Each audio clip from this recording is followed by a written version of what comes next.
the School of Design Disciplinary lecture series, part of the School of Design platform. I'm Sabina Torrisi, the one bothering you with the long emails and reminders. And this morning we have here Rob Phillips, senior tutor at DP, and Nicolas Reboledo, tutor in service design. They actually will give you an overview of design processes, particularly focusing on research methods, which is something that you're already using, probably in a subconscious way in your project, and definitely will be using in all your projects and in the Grand Challenge project.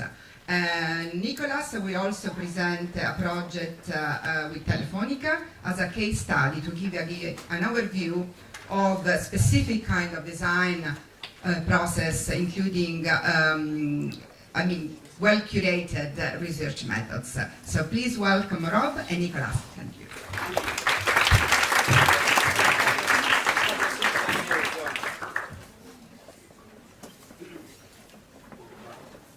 Right, great. Can you hear me? Is this on the PA, John? Drum machine. Yeah? You can hear me. Oh, that's good. Wow. It's quite scary when you're standing up here listening to your own voice. It's a bit weird. So welcome. I've started briefly with this, just because you are currently going through the phase of like, you've just landed, you've started to get to know each other, everyone's like, oh my god, what's the RCA about, how is it? I fully believe in this. You're in the kind of, oh, it's really exciting, you need to present to your peers, how's it working, all that stuff will pan out. Make sure that you enjoy what you're doing, okay, because that's the most important thing. So, welcome. My name's Dr. Rob Phillips. I'm a senior tutor in design products and futures. Today I'm going to talk to you about what I call finding answers. So research techniques, processes, methods. I love this film, it's amazing. Just sort of a bit of housekeeping. In all of my lectures that I share with you, and I'll share with your senior team, and they'll either put it on the Google Drive or on the Moodle, I always put all the web links in, all the names in, all of the files, mainly to save you having to write a lot of notes, okay? Because I'm quite hideously dyslexic, and some of the people that I'm talking about, if you had to spell out their names, you might get them wrong. So it'll all be there as a PDF. So I'm going to talk a bit about my background, sort of how I've got an eclectic sort of mix of research, and then we'll dive into examples. So a little bit of my background. So I've done quite a lot of things.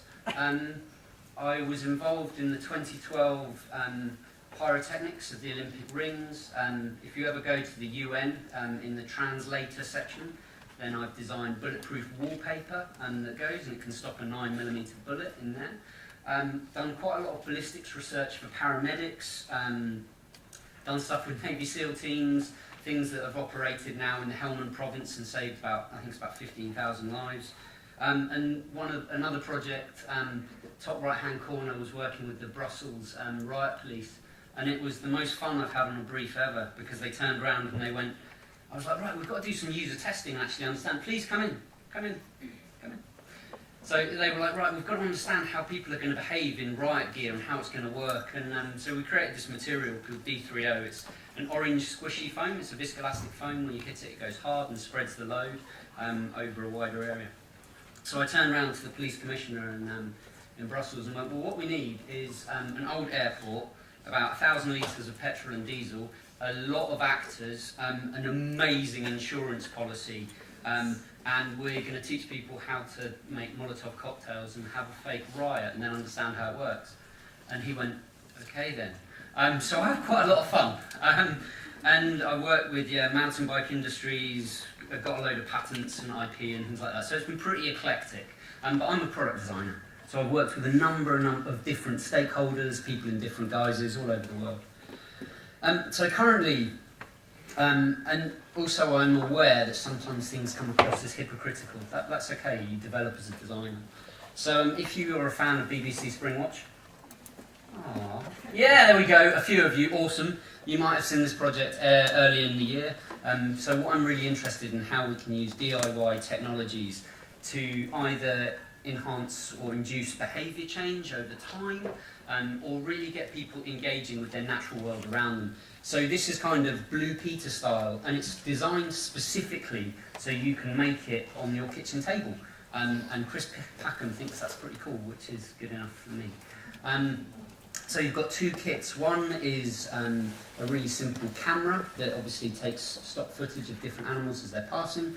And the second one, we're working on a DIY RFID reader so that you can start to understand the migration patterns of birds that are coming to your bird table and how they're sitting.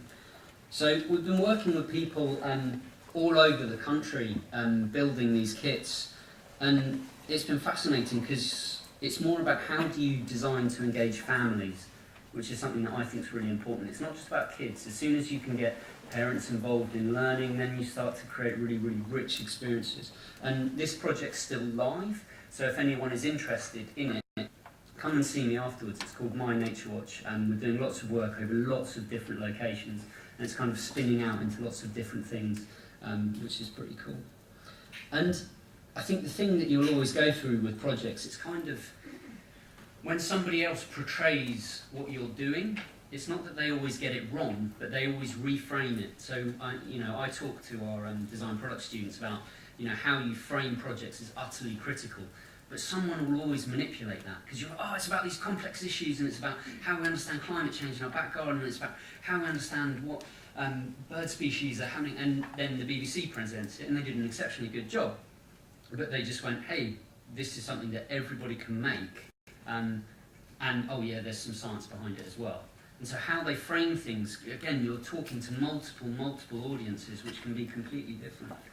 And for us at the moment, it's really exciting when you've got sort of, this really live, active presence. These are people all over the country who are starting to tweet and share their images from the camera. So for us, the project is not just about how you can create an open source camera. It's about this. It's about a boy in Kent who was 8 years old, who's now joined his hedgehog society because he's really interested in what's happening. Because they call them, for Raspberry Pi, they call them a dojo leader. I don't quite understand that, but anyway. So she's starting to use this as a tool in her schools. We're creating teaching resources. So this one sort of piece or process is far more interesting because it's kind of being completely dispersed. And now we're talking to organisations like the National Trust to see how actually, so the National Trust for Foreign Students is the sort of largest collection of antique houses and venues throughout the UK where they sort of put pastoral care over historical artefacts, historical land. They're the biggest landowner in the UK. And they've never ever done stuff like this. So they're really interested in going, right, what is technology and how can we as a sort of government body and an NGO sort of really think about how we're engaging people in their natural world. And some of the footage that we've got from it so far has been beautiful. So it's been everything from, like I said, 8-year-olds, and I think the oldest person we've got on record so far working on this project that caught these fox pictures was 88. Okay, so he learned how to email, I think it was like 7 years ago, and he built this thing and he was like, oh wow, and now he's working with people in his local community to go, what is the wildlife in our area? So this is, for me, this is what I think design can do. I think design is not about fixed objects, even though I've got a long history in manufacturing. I think it's more about these transient objects that actually inform a lot more activity. So they're catalysts, okay? They are tools that can really prime things. I think the best thing about this project so far was when we were helping people put kits together initially, they literally thought that a wildlife camera would make them into little David Attenboroughs, and they suddenly go, oh, I've caught this rare species. It's like, it's just a piece of tech. But it was really interesting, that parallel of how they felt empowered. And so recently, and this is coming out next year, this is the first preview I've ever shown, and it's really quick, so you can't read. So it's a book that I've written with a lead publisher called Thames and Hudson, and it's really interesting what I call future kind design. Mainly because I think we need to be kind to humankind, we need to be kind for sustainability, and for me sustainability is not just how we're going to use recycled plastics It's how can we mitigate against consequences. So how do we inform the decisions before we get there? How do we start to look at behaviour change over time? How do we start to look at food waste at source? All these current issues, and I think, you know, design is a social being, and I often talk to our students that these are my opinions, this is what I believe very strongly, so I'm very welcome to have open discussions with you in the future, or however that works. But this, if someone says, what do you think good design is, I think it's all of the cases that I've put in this book. And I've often presented at quite a few international conferences, and I think this will be the next important movement for me in design, which is how do you engage people? Okay, so you can use a whole different range of tools. It can be material, it can be process, it can be service, it can be technology, but how do you actively engage them in the sustainability that they're trying to sort of move forwards? And you know, at CHI, Computer-Human Interaction, last year I had a massive argument, good positive discussion really, with Donald Norman, and he pointed out a really good point, which is how do I do engaging design from my sofa? Okay, because a lot of communities that I work with are entomologists, or they're conservationists, or they're grassroots initiatives that are pretty driven, they're already motivated to do something. That's great, but the thing is that how do you do and my stereotypes do not mean to be specific, but how do I work with the taxi driver, the builder, that really just doesn't care, that just wants to leave work at 5 o'clock and go and see his family? So for me, that's really interesting. So, you know, started some conversations with Microsoft Research about how do we do this? Actually, how can you look at things? So a really good example of that is Zooniverse. I don't know if you're familiar with Zooniverse. It's an online platform that people can start to understand participatory science and citizen science, but from your computer, and how you can start to map galaxies. It's pretty amazing. And so I believe that actually, you know, our motivation is a really, really important factor in what we're designing for. It's no longer just about, okay, I like that, I'm going to buy it. It's actually, right, okay, so Adidas is starting to play with all of this, right, okay, we're going to use recycled plastics, and we're going to use these particular materials, and isn't that great? So your motivation is that you're branding yourself with that, you're akin to that, ergo you must be a better person. That's why we buy these things, because we're seen to be better, okay? I mean, I dismiss a lot of the kind of peer note, sort of how we work with each other and work within tribes, but actually that's kind of what we do inherently, unfortunately. So Dan Pink, he does a lot of work looking at people's motivation, and I'd really urge you to look at some of it. I mean, by all means dismiss it if it doesn't align with what you're trying to do design-wise, but actually as soon as you can understand people's motivation for these more complex challenges, things start to change, because you go, actually, why would they engage with this? Like, why do people volunteer? Okay, it's not just because it's to do a good thing. It's to meet people. It's to counteract loneliness. Okay, it's to do something good for their community. It's because they have spare time. So who are the demographics that do it? And as soon as you start to understand these different challenges, you can design for them, and that starts to become really, really exciting. So, again, with our students, we share quite a lot of designers, but also influencers. So I've recently asked the library to buy this book on the left, the Field Study Handbook.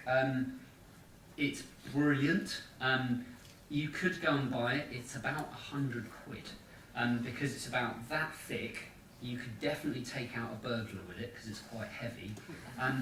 But it's brilliant. It's really, really good. But the library is getting it in, so please don't just go and buy it, but go and have a look at it. It's a really good research tool, and it's written by Jan Chipchase. So I don't know if you've read on the right, Hidden in Plain Sight. It's another of his books. So what he does is historically he used to work for Nokia. He is what you call a travel researcher, travels around the world, seeking all sorts of interesting methodologies, processes, ways of doing things.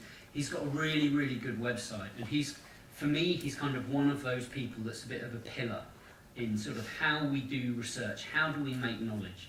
And I think the hardest thing for students to often understand, and again, I speak as a gamut, not just to you, is that actually making research, or as we call it, making knowledge and finding answers is worth a lot of money. Okay, I've done projects for Samsung Research, I've done projects for Procter & Gamble, I've done projects for big organisations, that go, actually, how are we going to sell this to them? Or how are we going to understand what the barriers are or opportunities are for medicine in childcare? All right, these are big, big challenges. Research is not just something that sits within the academic world. It's a really, really strong thing, and a good, well-rounded research project can be worth a lot of money. Okay, it's a really interesting time to be involved in sort of Outlook, because you can really network your skills. Another couple of books that are absolutely brilliant. So, Innovating for People, which is very, very thin, and it's very reasonably priced. I've asked the library to get this in as well. These two, I'd say if you're going to buy the one on the left. It's utterly brilliant. Some of you might know these processes, some of you might have been taught them. That's great. The thing is that people, especially in a critique, especially in a review, they're always going to ask you, how did you get there? How did you understand that insight that you got from somebody? Oh, because you used these methods. Why are the methods really important? Because they bring rigour. Because then people go, who did you ask? What age were they? Where are they from? Are they familiar to that? It allows you to qualify that the answer is a good answer and not just an answer. Okay, because there's a difference. Okay, it's a bit like if I asked one of you, what's your favourite colour? Okay, great, red, right. What have we learned from that? Nothing. That you might like to buy some red things. Yeah, okay? So how you frame these questions, how you understand this is absolutely crucial, because you don't want to know what their favourite colour is. You want to know why they don't exercise enough. And that's going to be quite a hard question for someone to answer. Or you want to know how can you deliver CPR quicker, yeah? You're trying to get these really interesting insights, and the questions are really, really important.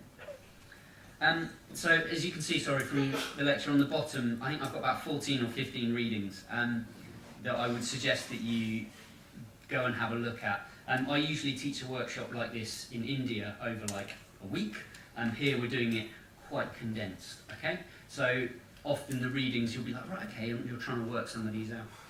So, sometimes within these contexts, it's also when you don't design. And what I mean by that, so this was a project I was doing with some guys at IDEO, and we spent 2 months on Indian third-class rail travel, and if you've ever done that, it's pretty hardcore. It's quite something. And this was one of the most beautiful scenes, because they were starting to look at the sort of cinema of the land. And you can't design for this, okay? You can't turn around to Southern Rail and go, hi, what we're proposing is that you lock the doors open on all of your trains so that people can sit by it and see the vista as it goes past. Okay? You can't design for it, but it's beautiful. Okay, so starting to understand completely different cultures, okay, completely different perspectives, and completely different demographics is really, really, really important. Okay, because even as a group, you know, in our studio, the cultural demographics and the change of even just a word, a tone, a handshake can be massive. And so I try to understand that stuff, but it's difficult. And I think as soon as you can understand the cultural context of how people are looking at things, you start to understand the challenge and the problem and the issue. We also sort of change our language as well. We talk about, in research, we talk about proposals, okay, rather than solutions. Because if it's a solution, then you're going, there's a problem. So you're going to someone, hi, you've got a problem in your life, rather than going, hey, here's a proposal for this. Okay, so it's the way that you talk about it is really, really important. And I've said this many times, but for me, context is absolutely everything. So I was doing quite a lot of work in Mumbai with some of the sort of local washrooms, and for me this was a beautiful, beautiful piece of design. It was just a double interlinked rope. Okay, so you could clip in the clothes and not use clothes pegs. Why? Because it was polyprop and they were using some not very great chemicals and everything else rotted, but it was really, really, really simple. And it's a really beautiful piece of design. So sometimes it's not about how you add technology. I would call that a technology. Okay? So it comes down to the context and situation of use. Now, I always talk quite a lot about what's your favourite piece of design. And this is mine, or one of mine. I like to look at historic references, and I think it's really good for you too. I think not enough students understand design history. So during the American prohibition on alcohol, gangsters were looking for different ways to create their own stills, and so they often created them in farm buildings or in fields or in the middle of nowhere. And FBI agents sort of cottoned on to the fact that they were using these areas, and they started to go, well, you just follow the footprints. So they started to make these cow shoes so that they could go to their illegal stills, and people would just go, oh, it's cattle moving, which is evil genius, utter evil genius. So for me, two words that I bang on to our students about all the time is, one, what's the context, and two, is it appropriate? Okay, is it appropriate for that situation, that audience? Okay, it doesn't need to be better made than this. Okay, it's really simply put together. Okay, it's hand carved, hand produced out of a couple of bits of timber. It was appropriate to what was happening. And I think that's where you define the context, if it's future, existing, however. How is it appropriate to that source? And it makes all the difference. A reading that I put in, and I gave all our students a couple of weeks ago, which is Donnella Meadows' leverage points. So what she talks about is, how do you intervene in a system, and what are the different ways of intervening in a system? And as soon as you start to understand that, design, I think, opens up, because it's not just about, right, okay, we design something and put it on a shelf. I'd really, really encourage you to go and read it. It's hard reading. Okay, I'll give it to PhD students, but it's probably one of the best things that starts to go, where should you intervene in a process? I mean, DP students, did it mess with your head, or was good? Yeah? Still reading it through. Okay, well, that is a vote of confidence. But it is, sometimes these things might take you 6 months to read, then reread, then come back to. That's okay, it's because you're dealing with really difficult material. So within research, I think it's really important that you understand a couple of different schools of thought. And some of you will know this, and some of you won't know this. So please excuse me, I don't mean to be patronising, it's just I have to level the playing field. So there's a huge, huge difference between finding challenges or things that you're looking for and then testing. Okay, there's a big, big difference. Okay, because finding you're a lot more of an essentially open book trying to match things together, whereas testing is already, you've got a concept, okay, and you're trying to work out how to test it, how to validate it, how to understand those processes, but they're not the same thing. Okay, you start with a very different mindset. Secondly, some people have talked about this, but the idea of, are you trying to be convergent, so you're trying to open up what you're thinking, so you've got a new technology, you're trying to apply it to lots of different spaces, and you're trying to see how people are going to use it, or you're trying to narrow down, you're going to go, right, this is the issue that we're starting to look at, but we need a few intervention points to understand how we're going to work with this challenge. There's a few seats down here, guys, if you want to come through at the back. Sam, it's all right? Sorry, he feels like I picked on him now. It's all right. Please don't worry, it's packed. I'm honoured that you guys that you're here and it is so packed out. So I think the most important thing, and this is a reference by Donald Rumsfeld. There are known knowns. There are things we know we know. We also know there are known unknowns. That is to say, we know there are some things we do not know. But there are also unknown unknowns. The ones we don't know know. So what he's trying to get at that's really, really important is that when you're starting to look at a research challenge, there are certain things you already know are going to happen. Some things. So where do you start to position it to the things that you don't know necessarily what's going to happen? Because that's where the interesting stuff starts to come from. So for example, if you're looking at how to make a street safer, okay, and kids are playing football, you know the ball is eventually at some point going to bounce into the middle of the road. Yeah, and the kid is probably going to use their instinct and run after it. Okay, you know that area is going to sort of start to happen, but then you go, right, so what are the points of intervention? Do you move where that game of football or tennis or whatever is happening? Okay, do you make more exciting games that don't involve all games? Okay, what are your different points of intervention?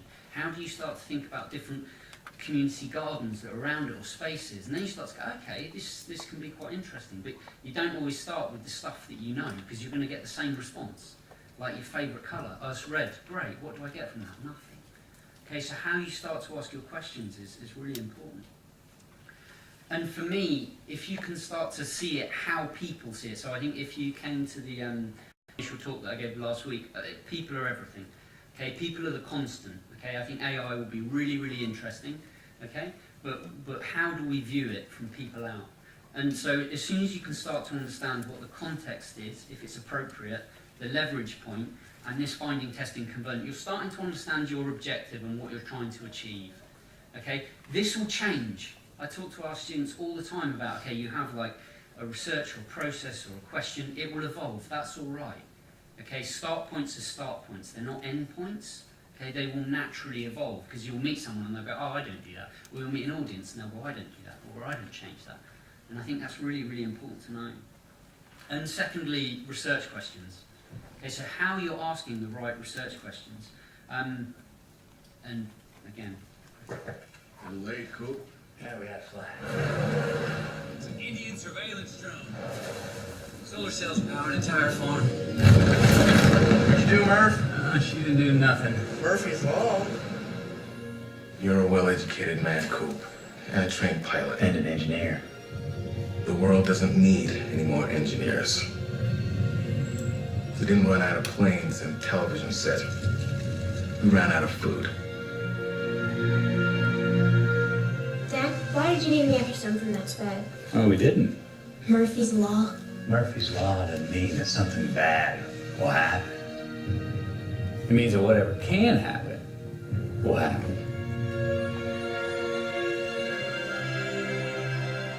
We must confront the reality that nothing in our service system can help us. Now you need to tell me what your plan is to save the world. We're not meant to save the world. We're meant to leave it. And this is the mission we were trained for. I've got kids, Professor. Get out there and save them. I have no idea when they're coming back. I'm coming back.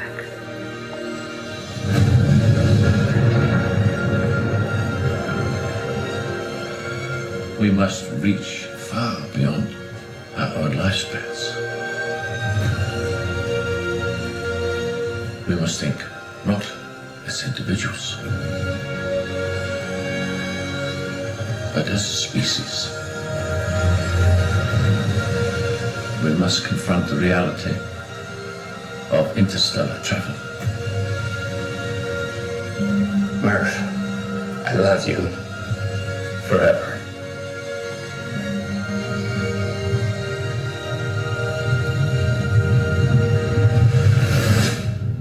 I'm coming back. So Interstellar is a brilliant film to watch, whether you agree with the construct or not. But what I'm trying to communicate is that film trailers and a process, as soon as they start to present a research idea, we're starting to go through that. We're starting to actually go, what is, with Brexit, and however that turns out with local, so neonicotinoids and what's happening with our pollination. Food is a massive commodity, okay? And all of these technologies and these processes, unfortunately, it's kind of coming true. Not the interstellar travel bit, only that would be pretty cool. But how we're starting to look at things. So when you're starting to look at films, make sure you're starting to go, actually, how would that be a research question that I want to design for?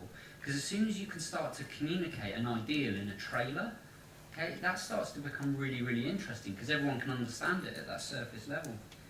So a few examples that kind of really mess with things. So Dimitri, this beautiful piece of work that was, it was a bit of social commentary.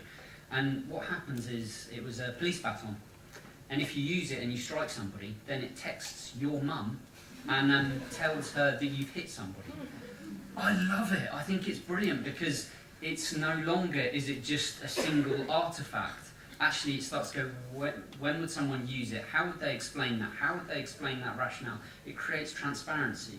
So it's a very, very simple artifact, but it changes the construct that sits around it, and it's scalable. And then you can take that and you go, right, where else would I apply that to? Is that CCTV generation? How does that work? Justin McGurk also started to find in Caracas these half houses, which I think, again, it's inspirational. In this context, it's a project that's growing, and there are different views about whether it's positive or not. But the idea is that you have enough finance to buy the footprint of your house. So you see the little L shape, okay?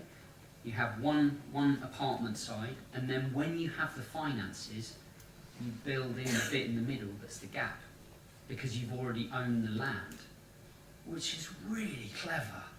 Okay, so you're looking at how can you future-proof, how can you buy, how can you optimise resources, because they're asking the right research questions to start to understand what they can design for. Okay, it's not just like what is better housing, it's like, right, what's more affordable housing that people can actually afford and grow into? Okay, that's cool, so where else can you scale that? Okay, because you're talking about real people's lives. Okay, that can be pretty terrifying when you start to do research, because you find things that by its nature is not the answer that you want, and sometimes that can be pretty terrifying.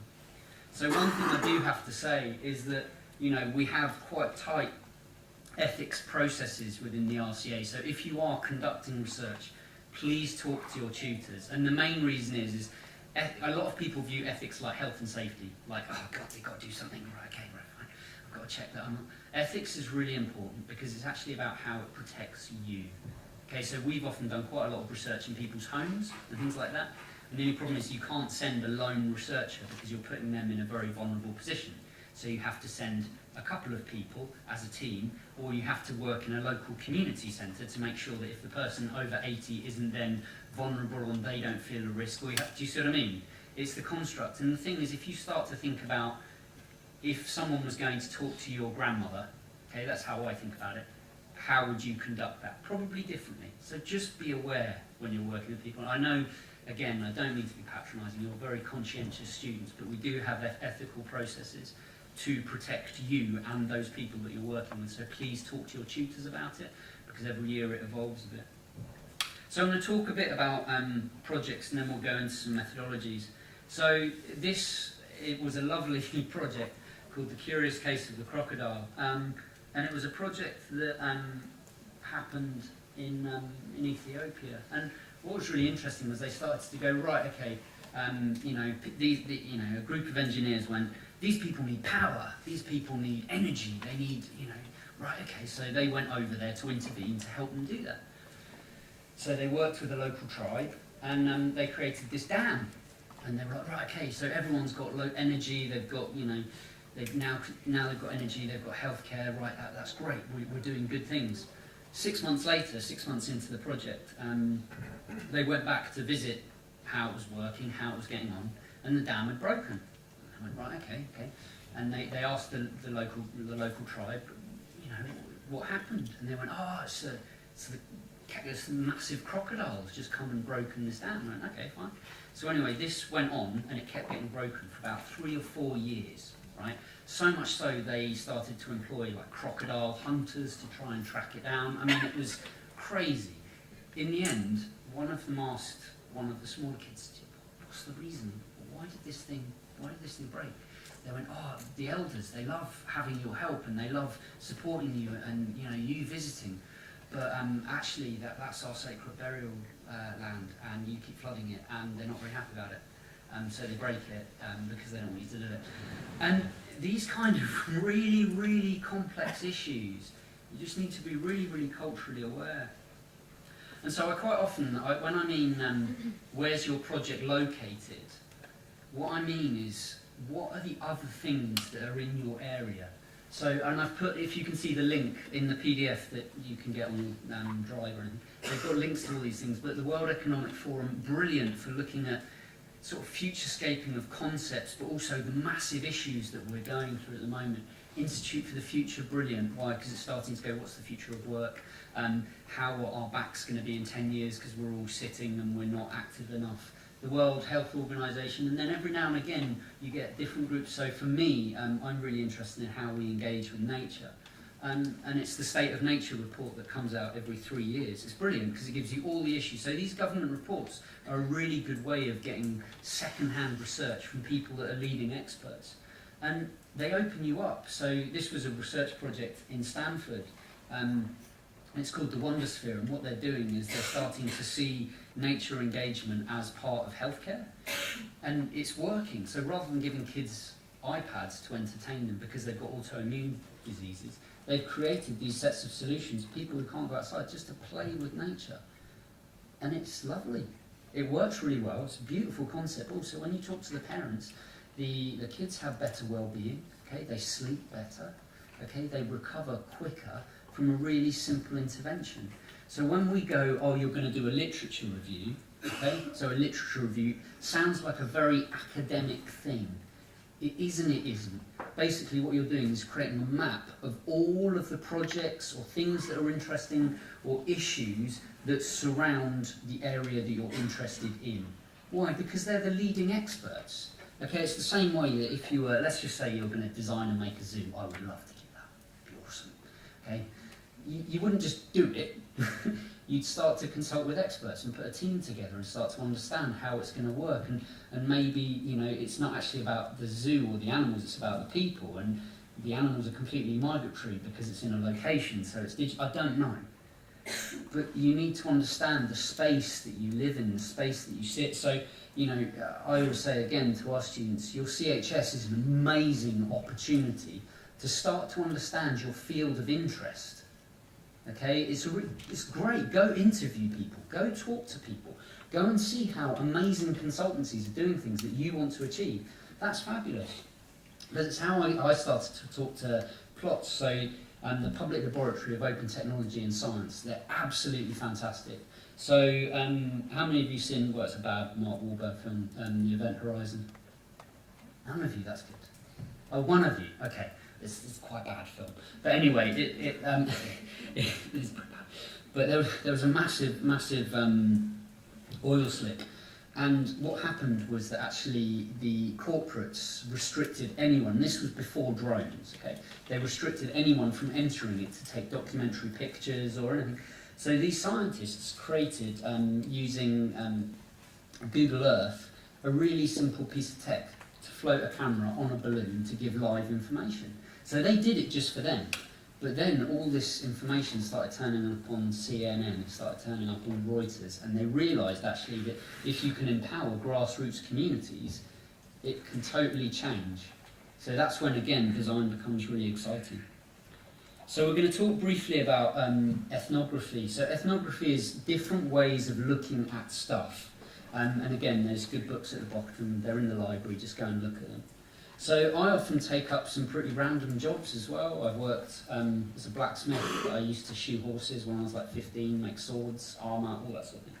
But one job that I did out of RCA hours was delivering voting forms to people, because we were doing part of a project that wanted to understand people's front doors and how people entered the home. It's part of a research project for Yale.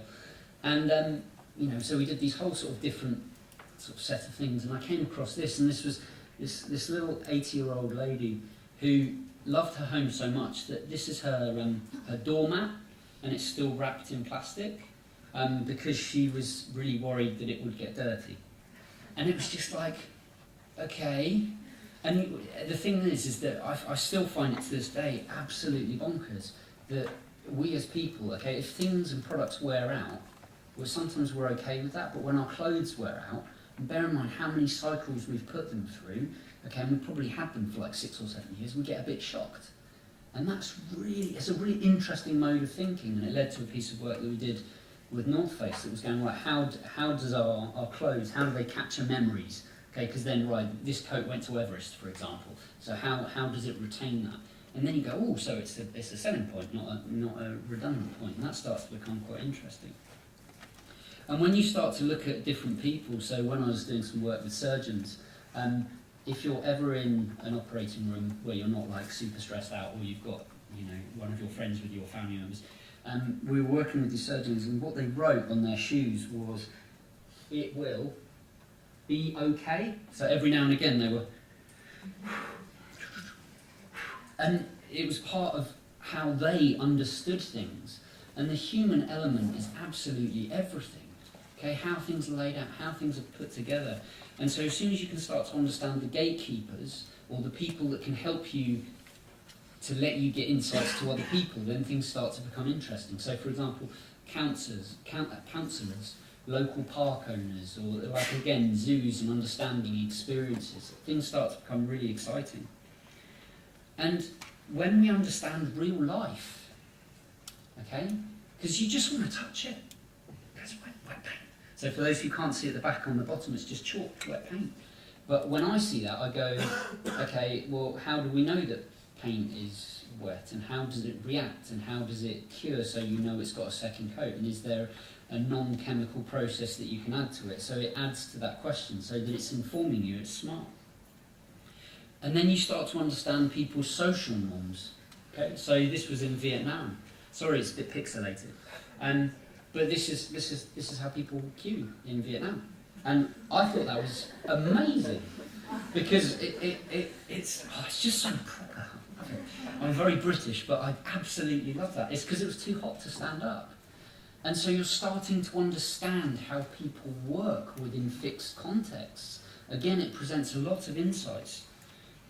And through the work that I was doing in Mumbai, so we were in sleeper carriages. So in the sleeper carriages, you have 2 banks of beds. Well, they're not really beds, they're boards that fold down. And this was perfect because it was 2 little clips that came down for the bed. And this parent had just hooked this sheet on. And in India they have this lovely phrase, and for anyone who knows it better than me, I'm sorry if I pronounce it wrong, but they call it jugaad. Okay, I love it. Basically it means like, how can we cowboy stuff together? It's brilliant.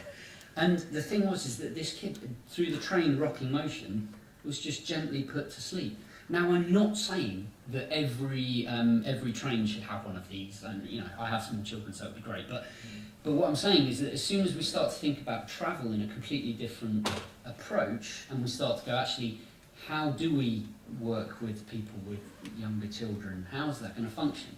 It starts to reframe what you're doing. And another piece was this young mother was travelling the length of the country for like 2 days. And she was doing her washing on the train. And so she just hung it out the window to dry it. And the thing that was lovely about the insight was it was just so straightforward, and it worked. And it dried really, really quickly. The technology was just how to intervene.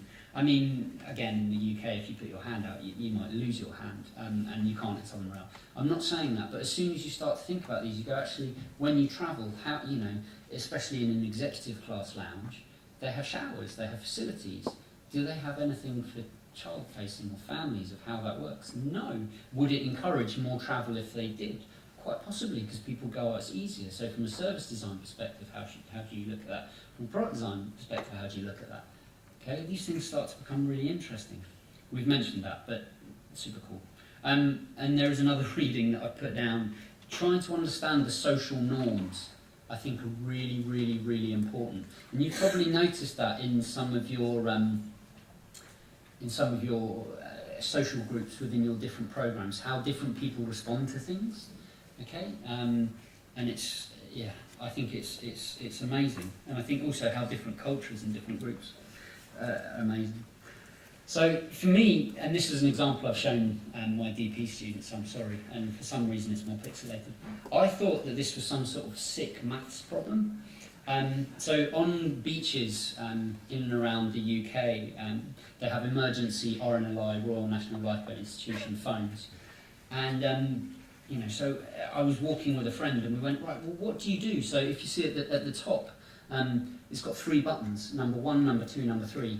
And I was standing there with a colleague and we were just like, is it like, right, 3 times 2 plus 3? Is it like 1 times 2? And in the end, I rang the non-emergency number and just went, what's all this about?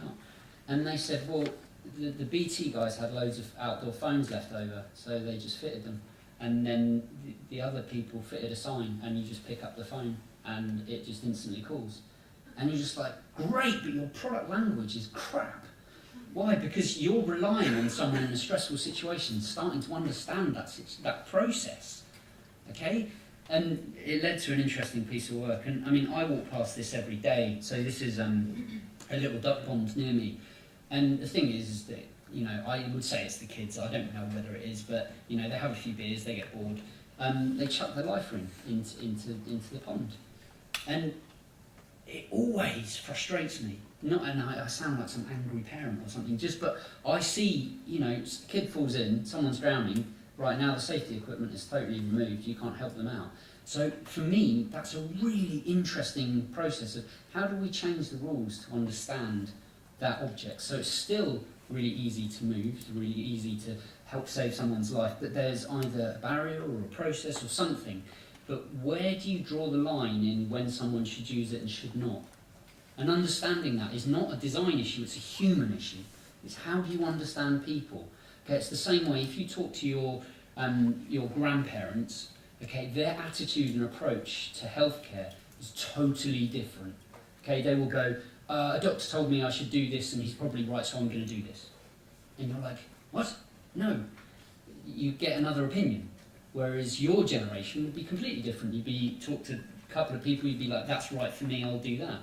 But because, again, in that system, they're used to something completely different culturally.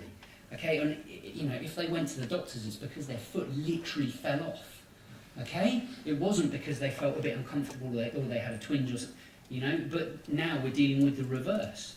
We're having to tell people, look, mate, you shouldn't be in A&E. Maybe you just need to have some sleep and some paracetamol because you've got a cold. So, we've shifted totally, and there was a really beautiful project from the Helen Hamlin Centre where they redesigned the beer glass because they realised that Friday nights and Saturday nights in London were really, the A&Es were oversubscribed. So they traced it back and they went, actually, the beer glass was the point of intervention because people were smashing it and stabbing each other with it. And so then, I know, this was about 10 years ago, okay, it's a bit calmer now. But they realised, again, that people's experience, they wanted to drink, they didn't want to drink from plastic glasses, okay, so they understood that full challenge, okay, and that was a 3-year project just around the glass, okay, because they were really trying to understand the human condition. I love toilets in a kind of twisted way. This was in Oslo. I find toilets really interesting. The main reason is because we're very British and we're not supposed to design them, we're supposed to walk in and do and leave. But there was a brilliant project by the Helen Hamlin Centre called the Open Toilets Project. And what it was is a really good app that lets you find disabled toilets and access toilets all around the UK. The main reason it's so good is because actually if you have incontinence or you're taking out a relative and they're quite unwell, whether they can use the toilet or the bathroom is the most important thing. It was also one of the first British standards within Design for Disability that went everyone must have accessible toilets. And what happens when you change the rules and you start to go, what if everything was a playground? Okay? Everyone wants to do this because it's really good fun. Okay? So when you start to look at things and when you start to look at play, there's a really interesting group in MIT called Lifelong Learning, okay? And they believe in how you're starting to play and how you're starting to understand and build passion. And gamification is a word that's bandied about quite a lot, okay? But it's a really interesting thing, okay? The most revolutionary thing to get people outside and understand mental health. Pokemon Go, okay? Why? Because people can collect them, people can catch them. It's seriously massive, massive. And I pitched to the National Trust 2 months before Pokemon Go came out, maybe we should do something like this, and then they... But it's a really interesting concept because people just want to collect them. And it's like this stuff, which is bound by standards, is insane. So I used to work in the fire industry. Good fun, but you have a different product to respond to. So if you've got an electrical fire, so you've got to pick the electrical fire extinguisher. If you're under stress, okay, if I set this room on fire and put out some fire extinguishers and went, right, off you go, you would probably freak out and just run out the door because you're not used to this, you haven't been trained in it. Whereas really, when I was talking to Chubb, I was like, what you want is a heat-sensing hand grenade. You pull the pin, you chuck it in the room, it goes towards the corner of the fire. Boff, there you go. You just have a stack of them. It removes the human element of going, oh, I've done this thing, oh, how does it work? Why? Because you usually point it in your face to check it's working. Not because we're idiots, but because we're humans. Okay, it's the same way that if you have a don't push button here, you want to push it. Okay? Will it? Oh, yeah. Okay? We're human and we respond to things in a completely different way. So understanding the human condition is brilliant. And there's a great guy from UCL, Dan Miller, that you should read. So he talks about how we have the empowerment of stuff, how we get comfort out of stuff, and as soon as you start to understand those things, it becomes fascinating. 本当だね。すごい変わってる。ちょっとドキドキしちゃう。グラスがすごい。すごいよ。初めて見る。江戸切子で。江戸切り。花鳥風月みたいなそういうなんか。そうですね。うわすごい。すごい。松村さんが言った通り近くで見たらまた綺麗ですね。でしょ。すんごいゴムが。素敵や。あれ？これ平田さんが鳴らしてるんですか？この音？これから出てるの？ああ本当だ。音もしてるね。座ってるね音が。何これは？時計君何これ？音が。すごいね。すごいなこれ。焚き火じゃないかな。あ僕のこれ火？ああすいません違う。それ一つずつ違うんだよ。俺よ。やってみるよ。何これ？水滴の音ですかね。雪解けの水か。雪解けだよ。すごいなんだよ。面白いな。あ、桜が咲きました。あ、本当だ。おお、咲いた。すごいな。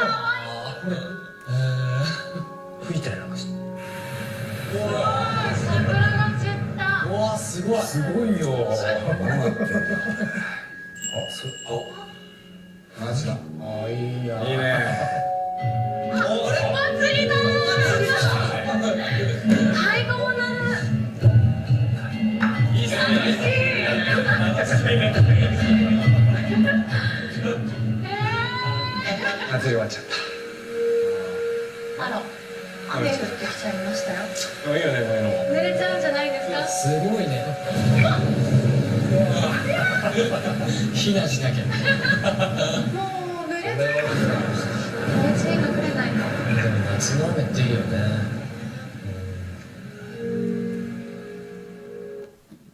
So that was the Hibiki glass, and excuse me if the pronunciation isn't correct. But it was mainly a piece of work for an advertising campaign with a particular whiskey.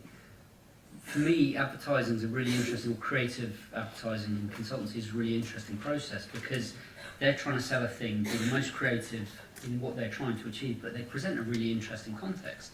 So when you start to go, actually, how is your drinks environment, okay, in a club controlled by you, and how does that work? It's asking the right question, because you then start to go, actually, it doesn't matter whether you're drinking alcohol or not, you go there to interact with something, you go there to engage with other people. It's like the most, this was like about 20 years ago when I was in Milan, and I went into this cafe and they had all these tables, and on each table was a telephone. Okay, and it was just online dating because you just went, oh, who's that person ringing them up? Hello, how are you doing? Just old school phones. It was amazing, but it totally changed the dynamic of the place completely. And these really simple interventions sort of change everything. So in a minute, we're going to take a 2-minute break, okay? Because I think there's quite a lot of you. It doesn't matter if you just need a comfort break or you just need, but I think it's good to take a couple of minutes. I'm going to pass out some reading material. Yes. Now, we believe in giving out reading material, mainly because actually we found that PDFs, when you put them online, generally students go, okay, that's good. When you hand it to you, you read it on the bus, you come and ask me questions, and also we've talked quite a lot to English for academic purposes.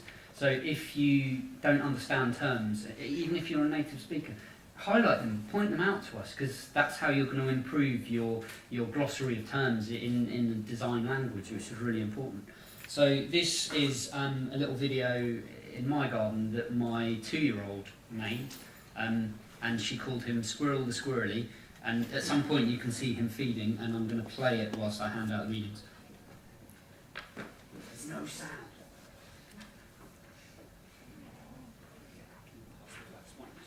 There you go, there she is. that was Molly.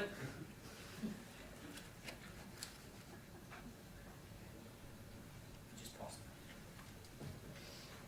So, yeah, those are one set, and yeah, that's it.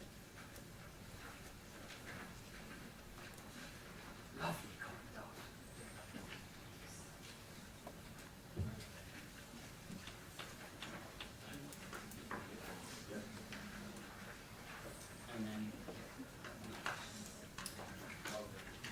Yeah, they're different. So you should have two. You should have this one, which is, and if not, I've shared all the PDFs with your senior team. So what should we expect from research through design?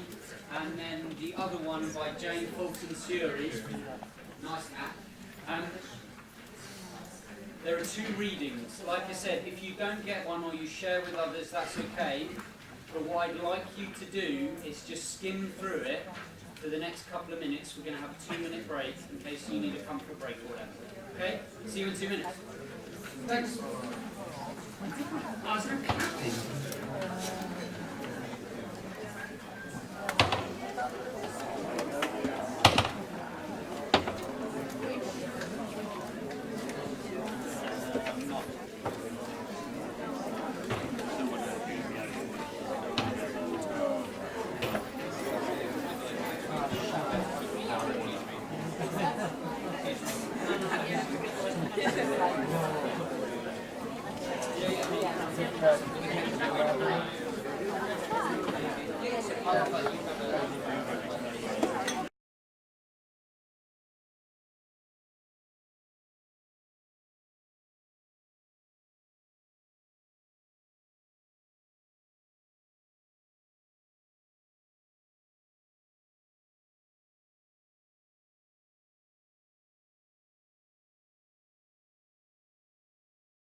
Right.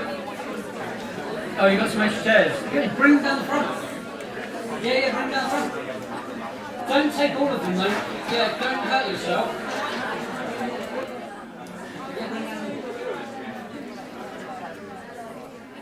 Sit them down here.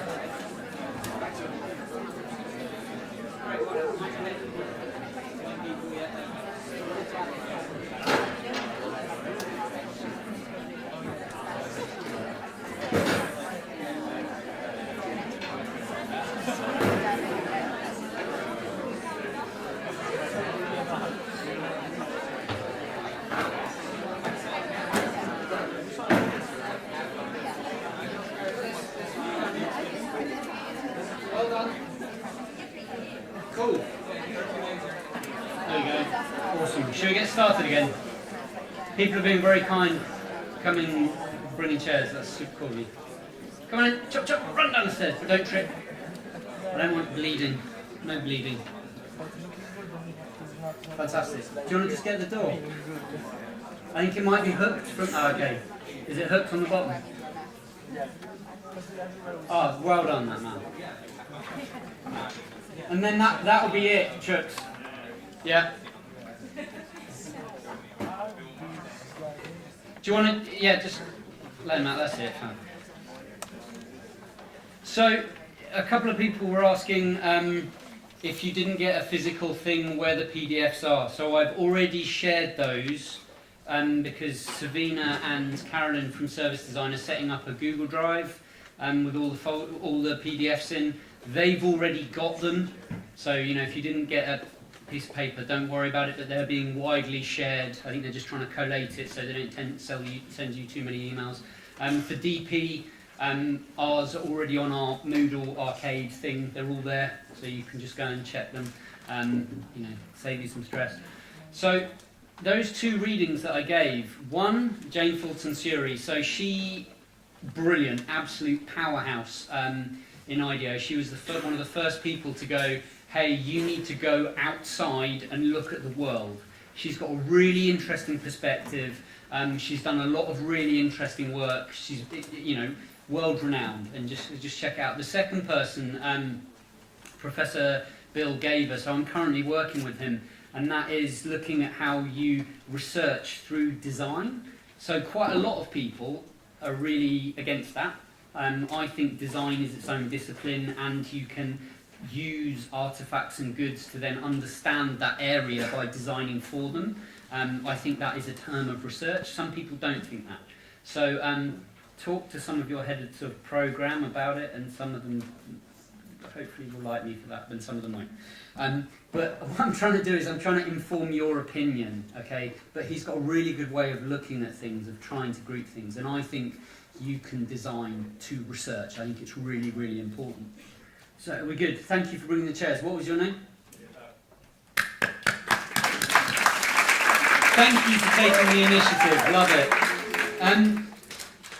So one thing, as you start to go about research, and let's just say you've got your ethics and you've got your understanding, the first sort of hurdle that you're going to come through is recruitment. Okay, so how are you going to recruit people? And what I mean by that is how are you going to get them involved? Because an online SurveyMonkey survey, I don't put that much stock as a designer in surveys, okay? If you're trying to reach 100,000 people, okay, and you're looking at quantitative, okay, so a lot of of surveys, okay, fine. I think you'll get something from it. But just in a studio, 20, 15 people, I just don't think you'll get the quality that you're after. Okay, come and prove me wrong. We'll talk about it. That's not an issue. But how you're actually recruiting people. So, are you using social media? Okay, are you running things at an event? So for research, what we often do is we run things at either Maker Fairs or Digital Design Weekend. The V&A had something. Why? Because you've already got an audience. You don't have to worry about how many people you're getting through. Obviously, it depends on the research. If it's completely public or if you're working with very specific rail workers or something like that, it changes. But recruitment and how you recruit people is really, really important. It needs some thought. It needs to be designed. Okay? Because honestly, if I went, oh, we're doing this cool thing, okay, you'd be like, oh, great, you're design students. Most people, okay, and when I talk generally, okay, I don't mean to, it's just a broad brush, you're like, what, is that called? Yeah, how am I going to do it? I've got my kids, what do you want? How can I get rid of you? Great. Okay, understanding how you're recruiting is really important. And the place that I've got most engagement for the My Nature Watch project so far, outside of Spring Watch and all that, is car boot sales. Yeah, just so car boot sale is where you just, you can, Wimbledon's got a really good one. It's got a really good tabletop like car boot sale. Why? Because you can go and present your design work and just go, hi, can I talk to you about it? And people will be normal. They'll just be like, all right, mate, let's have a chat. And it's really interesting as a research process because you're just getting normal people. You're not getting people in a museum. You're getting people that want to buy a tankard for 50p. It's a really interesting, different perspective. The National Trust, I think, does this in a really, really interesting way. Okay, they're a really interesting organisation to look at. They're a really interesting demographic. So, you're looking at either an existing event or you're going through a group. So, for example, I work a lot with the British Beekeeping Association, but you're going through a specific demographic. But also you might just have an online open call. Hey, we're doing this cool thing. Why are people interested? And that's where motivation comes into it, because sometimes in research you might go, do this piece of research and we'll pay you £5 Amazon vouchers. Okay, but just make it really interesting and exciting, and you'll be surprised how many people take part in it off their own back. So we're going to talk about a few methods, okay? And like I said, all the papers are online, so you've got the links so you can read them. So cultural probes, some of you might know what this is, some of you won't. What this is, a really, really interesting tool. It's a process of gathering information, okay, from complete remote locations where you recruit people online to start to involve them. So this is, it's like a visual survey that they're populating. So this was one that I ran. And I asked people, to start looking at different making and different making abilities that they did. And on the image, you'll notice how they've got large numbers on the left and on the right, so like number 1, number 2 for each page. The main reason was I was trying to capture what people made. Right? So I'm really interested in DIY making, open design. And like, what is this? What can they do? And then they sent back corresponding images with their notes. Okay, so they sent back the photos with the photographs, just jotted in the corner. And it's really important to be specific, because I started to go, right, okay, well, what can people make? And, the academic community then was like, not a lot. And then this 88-year-old from Dorset, right, she made her own observatory. Okay, she then made her own telescope from bits that she found on eBay. And that is a picture of the moon that she took on that telescope. And I go, wow, I've got to go and interview you. That's amazing. Why? Because we're starting to understand how people are engaging with technology and assembling things in their own life. And that was just using a cultural probe. So I posted out about 80 of them, 80 of these little kits to start to understand. And the evil genius of it is people are helping you research whilst you're doing something else. So it's like the 3D printing, prototyping of research. Okay, you press print, and people are helping you around the country going, oh, what about this, what about this, what about this, what about this? And you get to meet really, really interesting people. So it's a really important research tool because it broadens your horizons. So sometimes we ask people to do design workbooks. So it's something that I've talked to our second years and our first years about. So a workbook is where you're essentially collecting, again, this is research through designing. Okay, so you're going, right, okay, how are we going to start to make proposals? And this Nature Watch, we probably had about 200 of these, where we were looking at different concepts and then we would present them to the BBC, so David Attenborough, Chris Packham, all these sorts of people. But they were, they do require skill to do. Obviously, you need to generate ideas, but they're photo montages, okay? They don't necessarily require workshop time, but you're just capturing things together to frame them, and they can communicate. Okay, so if your sketching's not so great, or your model making's not so great, they're really good for going, actually, this is how I'm trying to put together a concept really, really quickly. Okay, because then you need to communicate to particular audiences, and you can be really experimental with them. Often you'll ask someone if they can give you a guided tour of their life. Okay, so that is when service designers, I'm sure you've already been talked about touch points. So the different points in which you touch and engage with objects or artifacts. And so I often run these with lots of different people. And this was quite a few years ago with part of the Forestry Commission, because they were interested in technologies. And this was one chap, and he bought like 100 of these really, really cheap, dirty Samsung phones and just fitted them to his really, really expensive pieces of equipment. So he had like one on his keys, he had one on his chainsaw, and this was like the physical IoT before there was IoT. And it was amazing because he's just got, I've got all the numbers, so why? Because he drops stuff, he walks through the forest, bring it, done. He gets all his kit, really, really simple intervention. But then you start to sell this to an organisation like Makita, or you start to go, actually, do you realise that this is how people could use things? So it opens up a massive raft of design opportunities, because you start to go, that's really intelligent. So what I mean by a guided tour is you're asking somebody to show you all the different bits of their life or how they engage with a situation, a scenario, and again, when I was talking about context, okay, what's the context for what you're trying to understand? And don't dismiss things. It's really easy to just go, that's not interesting to me. You might be designing toolkits. Okay, so a toolkit is, it frustrates me when sometimes students go, I've got a toolkit for this solution. I'm like, right, okay, just design the solution.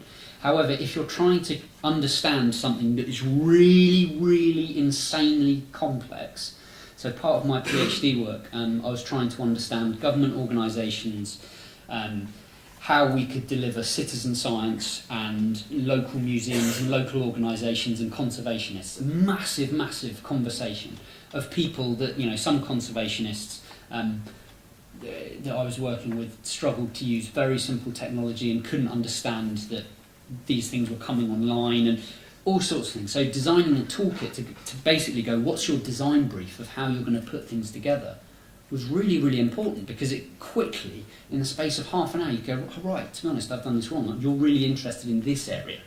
So how can I break down that complex challenge? So sometimes you need to design the tools. Sometimes they exist, but sometimes you need to design the tools to understand the challenge. And that can be quite hard, but that's still design.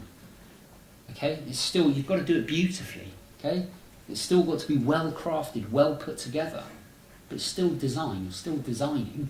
Okay, you're just trying to understand how you're creating knowledge. Okay, and I don't think enough students put stock in that. Sometimes when you're running design workshops, okay, so you're getting really, really specific questions and you're trying to invite leading peers. Okay, so this was when I was working, this was before the neonicotinoid ban.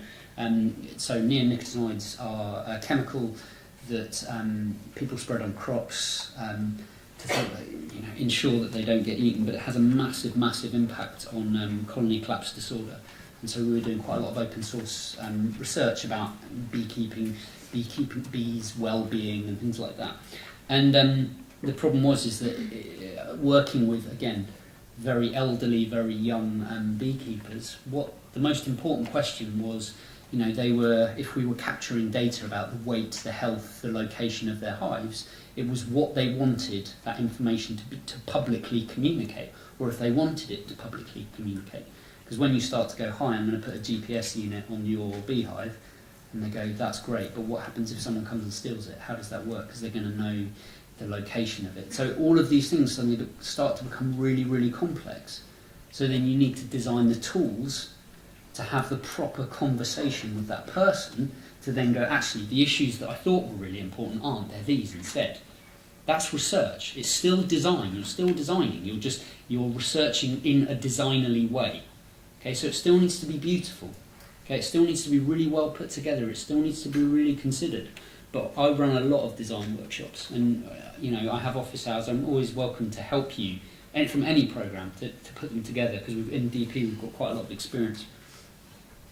And sometimes we run things just that are kind of speculative. So sometimes we might pick an analogy. So this was thinking about IoT, and it just goes, what if you had a superhuman sense?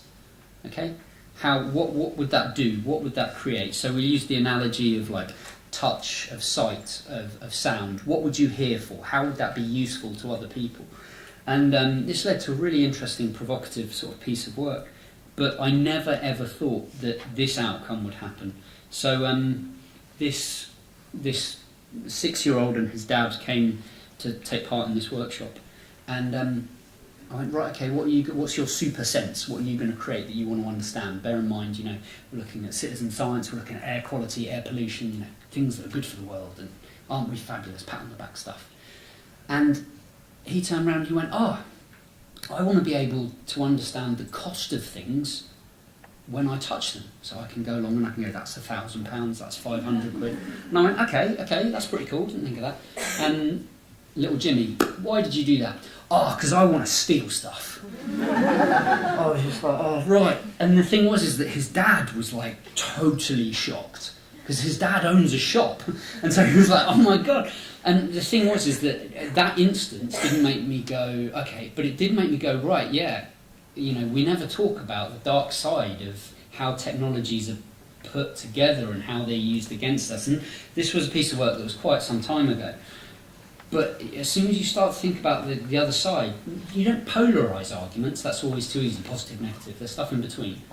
But it starts to really inform the discussion. And also when you start to make stuff, so when you're designing things, especially for open design, DIY, and then you invite a massive spectrum of people that have never soldered, never put anything together before in their life, you suddenly realise all your design flaws in like 30 seconds, because you're going, my God, this thing takes like half a day to put together. And it's whereas someone else it might take them half an hour. Everything changes. And you do make assumptions. You go, well, people know what that is, and people know. It's like, yeah, you do. But so these assembly workshops, we're doing some work with Technology Will Save Us. If you don't know them, check them out. They're doing some really interesting things. And you know, these kits were really, really labour intensive, but they were, on the flip side, they were also then really, really cheap, because they, you know, people self-assembled them. So they could tell what was happening in their hive, they could tell the temperature of it, the weight of it, everything like that. That was great, because they were so cheap. But the only problem is that the self-assembly then became its own barrier. So sometimes when you create a positive, that's fantastic, but you also have to bear in mind the real world and the motivations. We also talk a lot about experience prototypes. Okay, so within DP, how you're trying to make something and you're trying to get the closest experience to, again, debug it. You're trying to understand what happens. And suddenly, everything changes when you're setting up some kits and you're surrounded by, you know, 400,000 bees that want to sting you, and your gloves don't work so well, and you're going, ow, ow, where's my antihistamines? And your ear is like swelling up, and everything contextually changes. So, you know, don't forget those situations. So when you're working things, when you're working in a real live environment, you know, everything is absolutely critical. So this was a piece of work, it was quite a long time ago, but it was by the gentleman, Professor Bill Gaver, that I gave you the piece on. So, and I wanted to put this in because it's more about the sort of understanding of how you're creating, you know, designing to inform research. And this was a project they called the Prayer Companion. And what they were interested in, this was about 8 years ago, they were really interested in working with a nun-seminary who didn't necessarily have contact with the outside world, that didn't necessarily have, I suppose, more understanding of topical issues. And they got RSS feeds, and they started to put things through this really beautifully crafted prayer companion to see if it would change their behaviour or change what they would pray for. And the design was actually the responses from the nuns, not just the object, because they were trying to catalyse the situation. And then what happens when you get news, for example, this was, you know, with Bill Clinton, and, you know, a sexual act was performed, and how would that work, and how would they respond to, and it was kind of, it's a really interesting piece of being provocative, but then trying to understand somebody's opinion. Sometimes you might train people. So the Lab for Living, based in Sheffield, they're really interested in the ageing population.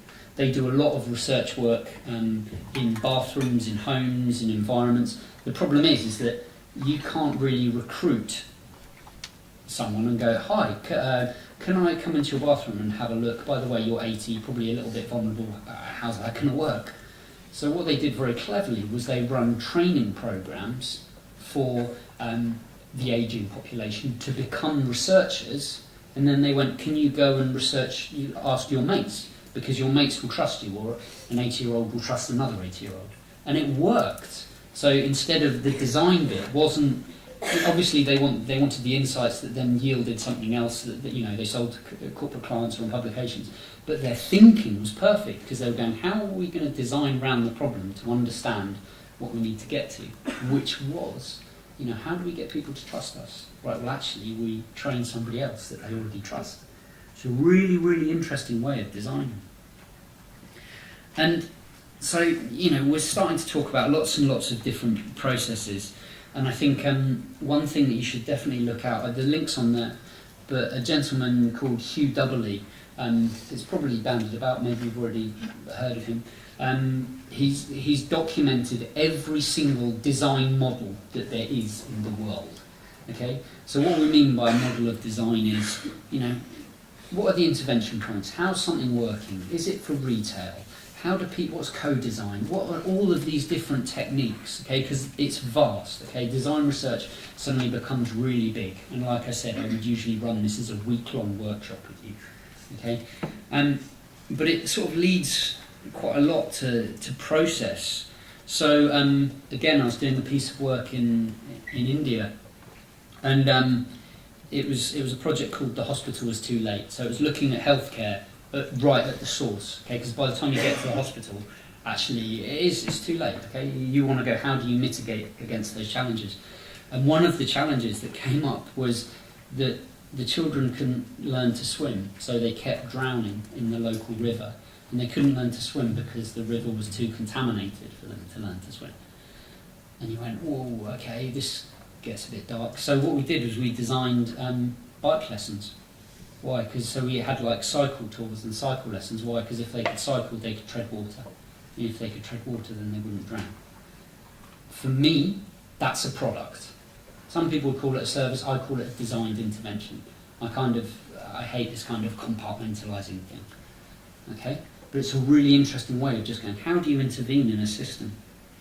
And for our students, we've already started to do some of this, but so Amazon have a really interesting model, which is where they write the press release of the thing that they're going to send out.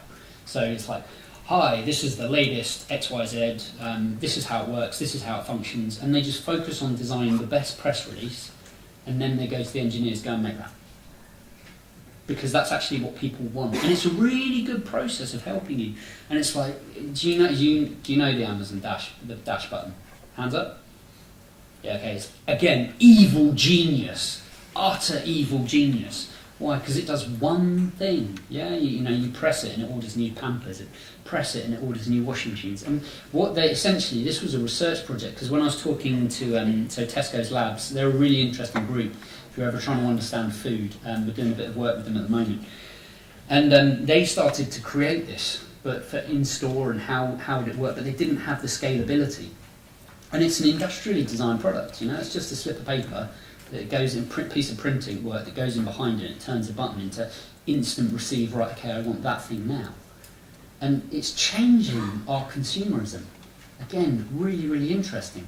The next thing that scales up, and as my students will know, I talk about design for repair quite a lot, is that, why aren't we just designing washing machines that use the least amount of detergent physically possible, and they know how to run, or why don't we even design self-cleaning clothes? Why? Because do we need all those systems? So again, it's different ways of looking at the same challenges.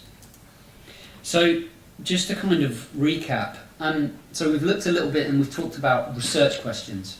So research questions, again, they are critical. How are you thinking about the challenge? How are you reframing it?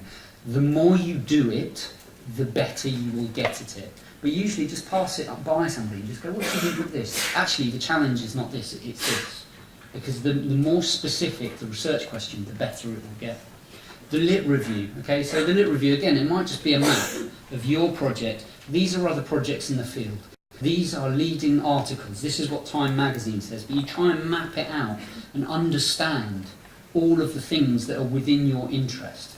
Because I guarantee you'll go to a crit and someone will go, what else is in that area? Okay, well it's kind of like this, but it's not, but it's kind of like this, but it's not, but it crosses over here. But how are you informed? Why? Because you think, you might think, right, climate change is a thing, yeah? Sorry, Donald Trump, you're a bit of an idiot, but it is a thing, okay? And then you point to this report and you go, why? Because this massive group of scientists have just also supported this argument. We've talked about context, we've talked about leverage points. Please go and read that paper. It is really good. I mean, when I was doing my PhD, someone gave it to me and it changed my life, okay? It's amazing. Ethnography, exhibition, sort of how we observe things, workshops, toolkits, cultural probes, experimental. We've talked about some. So if you remember those books that I recommended earlier, they'll recommend a lot more. And in a minute, Nicholas is going to recommend some more techniques. I think it's really, really important when you start to look at research groups. Okay. Again, this is on the PDF, and if you click on one, it's got all the links in there. Okay. Because I like to make life easy. So the reason is that research groups are looking for things that don't yet exist. Okay, so Autodesk, do you all know Autodesk? Okay, have you all heard of Pier 9? Who's heard of Pier 9? Put your hand up. Yes, 2 of you, 3 of you, 4 of you. Okay, so you should totally check it out because your first year is Pier 9. They do artist residencies. I've been there a couple of times. We've had students there. You go and spend 3 months working in San Francisco with, I think it's about 20 million quids worth of like water jet cutters, CNC, the works, okay, on a pier, a glass window that looks over the Bay of San Francisco. It is amazing, okay? And you guys can all apply for it. Okay, I'll try and put an email around your tutors. Maybe I shouldn't because this won't be easy. But they, on that pier, they have a unit specifically set up, a research unit for doing everything that Autodesk isn't. Okay, specifically going, right, what would never get funded but we should be doing? That's why research is so exciting, is because it's not necessarily bound by how we're going to make money of it. They know they will make finance out of it at some point. They know that it will have returns, but it's more speculative and it's approaching more areas. And I think students often go, it's just academic research. No, it's not. Okay, we're very lucky to work with leading peers in this area. Okay, service design's totally transformed the way that ambulances are designed and created. Okay, from recent Helen Hammond projects. In DP, we're looking at makespaces and like the stuff that we're doing with AI. I mean, and the stuff that we're doing with nature. It's, we went to the BBC and just went, hey, what's the stuff you really want to do but can't? That's what research does. So for me, and I can't believe I'm going to say it, some of the most exciting groups, so Disney research, is like mind-blowing. Okay, I know some people who've worked there think it's Mauskowitz, but it is beautiful. It's an amazing place. The Sustainability Lab in Cardiff, brilliant. Culture Lab, I work with the Horizon Digital Economy in Nottingham. Ellen MacArthur Foundation. There's a lot. Policy labs, these are research at the cutting edge of what they're doing. So, if you can't find one that you're interested in, keep searching, because I guarantee there'll be one that you really, really, really enjoy, because it'll inform your thinking, it will help you move beyond. And I say it to our students, but you're really, really privileged that you can do the type of work that drives you that you can't do anywhere else. And I think that sort of comes with quite a lot of responsibility, which is pretty cool. Okay, you don't just have to turn out stuff that's for retail. You can do stuff that's really provocative. You can do stuff that finds new insights. You can do stuff that's really exciting. And so for years, I've designed bikes, a lot of bikes. But I've been quite lucky that I've worked often in these quite areas. And so this is sort of the last bit of my work. And really just try to learn different questions. What it is ain't exactly clear. There's a man with a gun over there, telling me I got to beware. I think it's time we stop, children. What's that sound? Everybody look what's going down.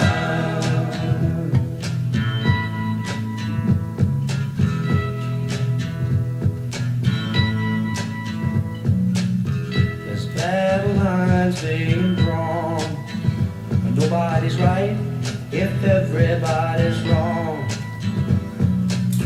young people speak in their minds are getting so much resistance from behind. Time we stop. Hey, what's that sound? Everybody look what's going down.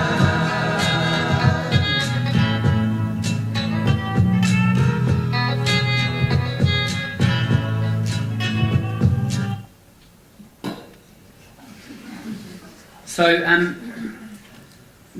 before you go and use real bullets and research in the wild, please just go and talk to your tutors about ethics. It's really important, as I said, it protects you as well as protecting, people that you're working with, and it's not there as a stopgap. And before we move to Nicholas, thank you very much for listening.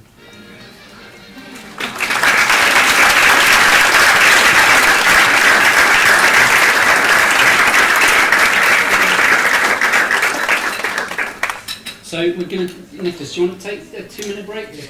Yeah, so just take a 5-minute break, stand up, just because we don't want you sitting down and getting more work. And if you've got any questions, we'll take them after Nicholas's shout.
This is actually the technical.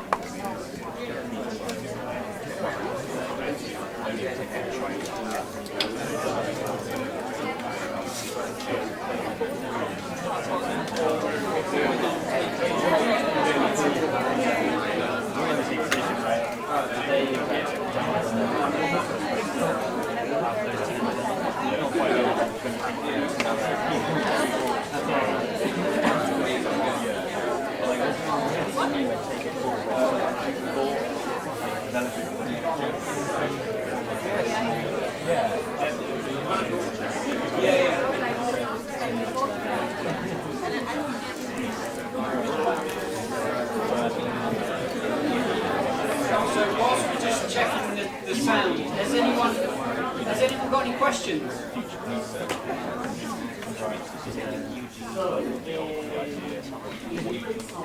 What's your name?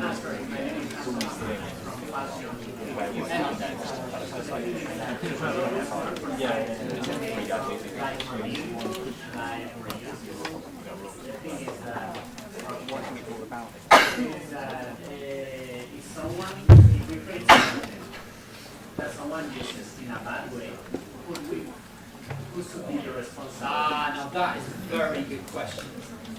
A very good question. So, for example, do you guys know Thingiverse? You know Thingiverse? You know, it's basically, so when MakerBot first came out, and when Creative, they first launched it, they went, right, people need the skills to 3D print stuff. You know? So then Thingiverse was born, and they went, hi, here's like all this stuff that you can just print, right? And so I remember I did a piece of work with the British Standards Agency, because we started to go, right, that's great. What happens if you get a parent, right, and they find this brilliant thing, ding, ding, ding, toy on Thingiverse, yeah? Seriously, I haven't seen Thingiverse, go and check it out. They 3D print it, and then your kid chokes on it, who's liable? Now the problem is that technically no one, because someone else has produced a file, okay, you've chosen to download that, then you've produced it, 3D printed it, whatever, and then the kid, it gets too complicated. So now, because that was starting to go, right, so then how can we have an algorithm that as you design something, it can have a testing standard to approve that? It opens up things that are really interesting. But yeah, who should be liable? And my other point, my biggest issue at the moment is that designers are using AI and they have no understanding of it. And what I mean by that is, car, right, okay, going to kill a child or a granny? Go, who makes the decision? Granny, kill the granny. But this is what I mean. So actually, these issues are going to be really, really complicated. And in a minute, I want to have a bit of a heated discussion about that. And we'll pick up. But are you cool to start? Yes. Awesome. A round of applause for Nicholas. Thank you very much.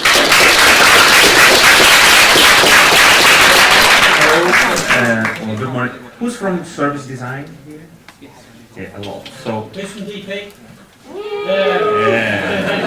Yeah, because I want to apologize first, because this slides, you've already seen them, they're service design guides, because it's the project we've been working on. So, and I've been asked by Nick to share this case with all the School of Design, basically, to share a different perspective on the same issues that Rob has explained us today. So, some short words about me. So, I'm Nicolas, I'm Chilean, I'm an architect by background.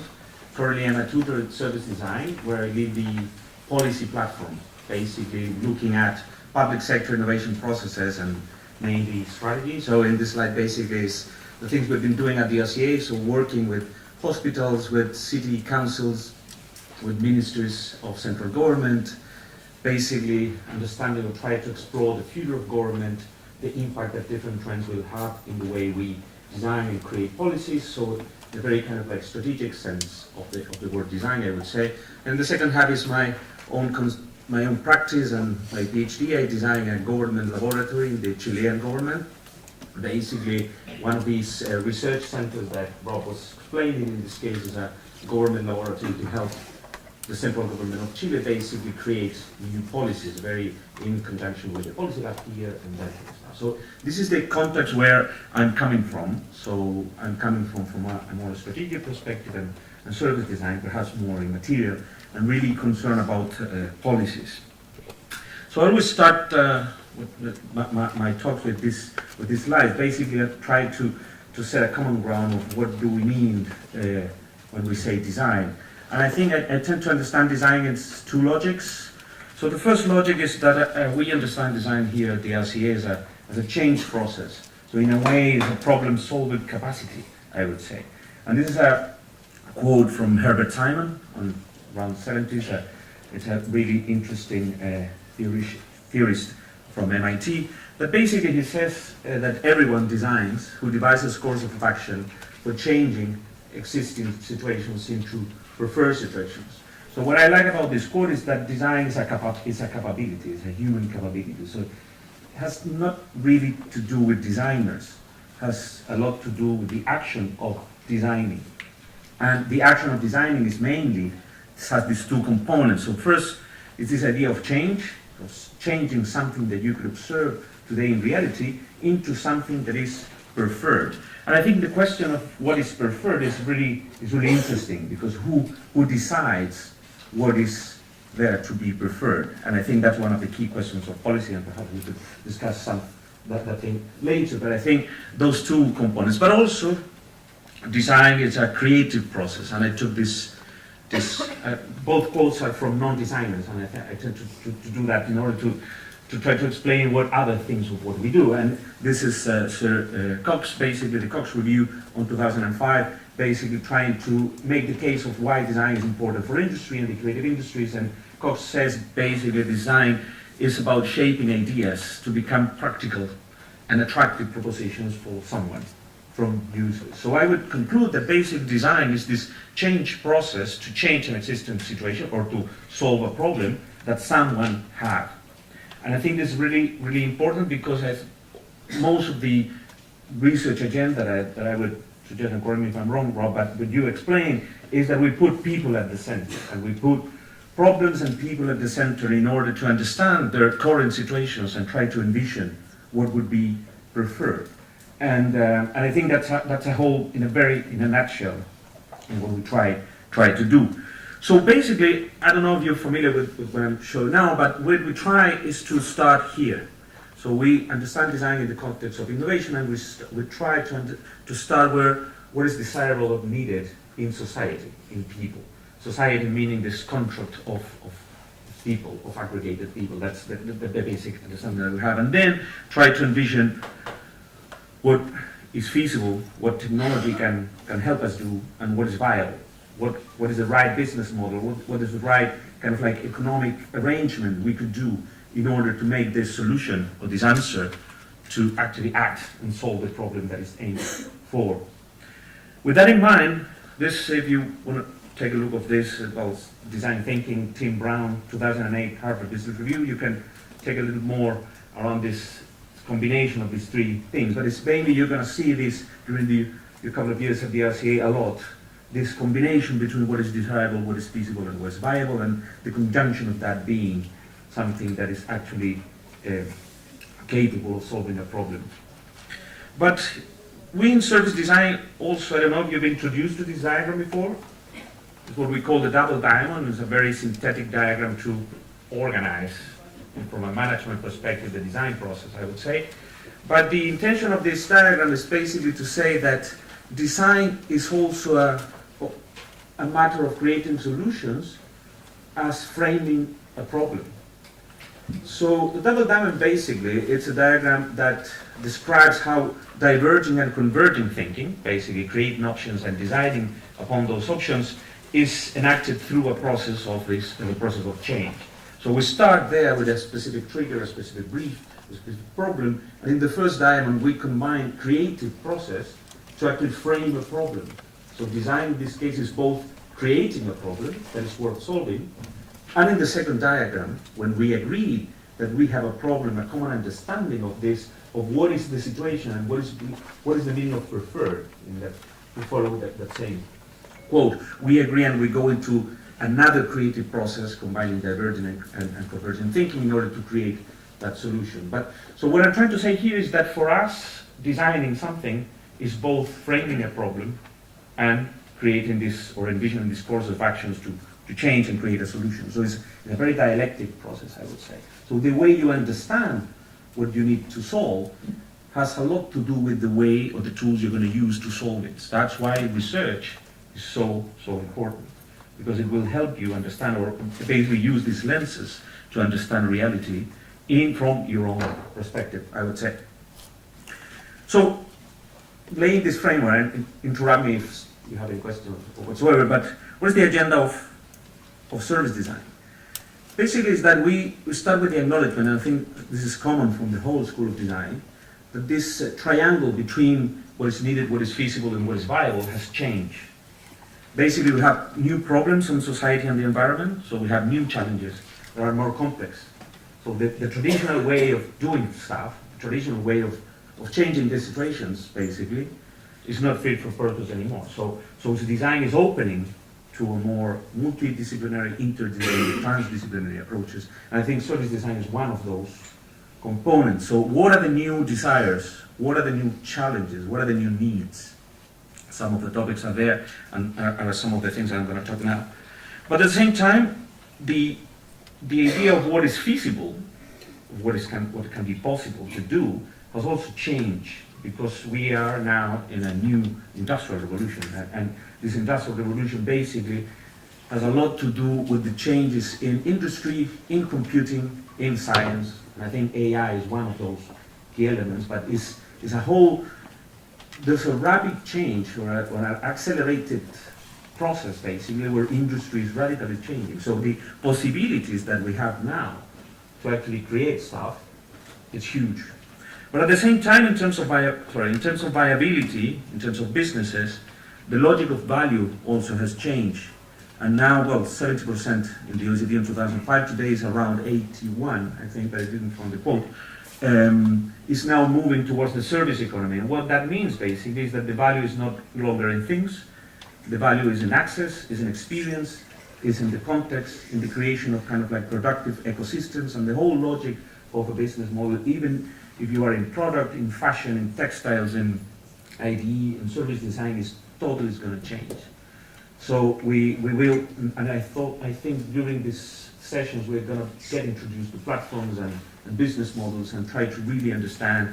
Well, the typical thing we say is that the Uber thing, the Airbnb thing, the Facebook thing, all these things that are big companies that are not actually owning things. They're owning experiences, they're owning networks, they're owning systems. So I think this radical new context is what we're trying to explore both in the School of Design and in service design. And this is the context where we are conducting research. This is important to say because the case I'm going to show you today is one of the biggest projects that we have in service design. It's around it's going to be a 2-year project, a lot of money, and is connected with Alpha. That Alpha is the moonshot factory, they call it, from Telefonica. Telefonica is one of the biggest telecommunications companies in the world, but basically they understand that they're being disrupted by this radical new context. So telcos now, telcos basically O2 here in the UK, or 3, or like the telco providers basically, they understand that if they don't change, they're going to be out of business soon. So there's a huge agenda in these research centers and innovation centers to try to understand where these companies should be moving. And that's why they call it moonshots, because they're exploring different areas where they can go and act. One of the key areas, and is the first one, is health. So we're working very closely with Alpha Health, being health the first moonshot of Telefonica, and basically their approach is how might then can leverage all the assets that they have, the capacities that they have functioning in a digital world, in order to address the biggest challenges of health. So that's the main objective, and I'm going to explain a little bit why their approach to service design. They've been working with Harvard, with LSE, looking at different approaches on public health, and they want us to help them basically, as Rob was saying, to think about the things they can't do in-house, basically. So the basic thing that Alpha has, and when they get into the health world, basically, is that they want to target reducing chronic diseases. So the main understanding of health that they have is going beyond this definition of ill health being, like stop being ill, basically, and the definition of health they're embracing is this capacity, basically, of being or having a long-term mental and physical well-being, and the capacity that humans have to adapt to different changes and to the different changes environments in order to maintain this health and well-being. The main acknowledgement here for them, and this is coming from their own science, and here I'm just starting to explain the case already, this is kind of the brief, is that they acknowledge that 70% of the global disease burden, meaning the cost of health, where every penny in health goes worldwide, 70% of all that money is going to chronic diseases. Chronic diseases meaning this condition that you have all over your life, that you don't get cured, but basically it's things that you suffer and end up killing you at some point. Of those 70%, 75% of those chronic diseases, and I think this is a very interesting thing, is due because, the reason of that is personal choices. So the biggest acknowledgement that they have, like things as poor diet, lack of exercise, smoking, excessive alcohol, poor sleep, stress, and so on and so forth, they represent the 75% of the global disease burden. The interesting thing here is that they understand, and make it quick, but based on the science that they have on behavioral science and neuroscience, they understand that the problem is that these choices that we made are not based on our free will in a way. So they're basically constrained to our autopilot. So most of the choices that we made in our everyday life is because we just made them. We just do them. We just don't think about what is good for us. So the interesting thing is that they say if we were able to help people change these behaviors and kind of expand the agency they have on their own lives, on their own choices, they're going to be able to decrease this 75%. And from both a perspective of, I would say, the social component and the business component is where all kind of the economic is.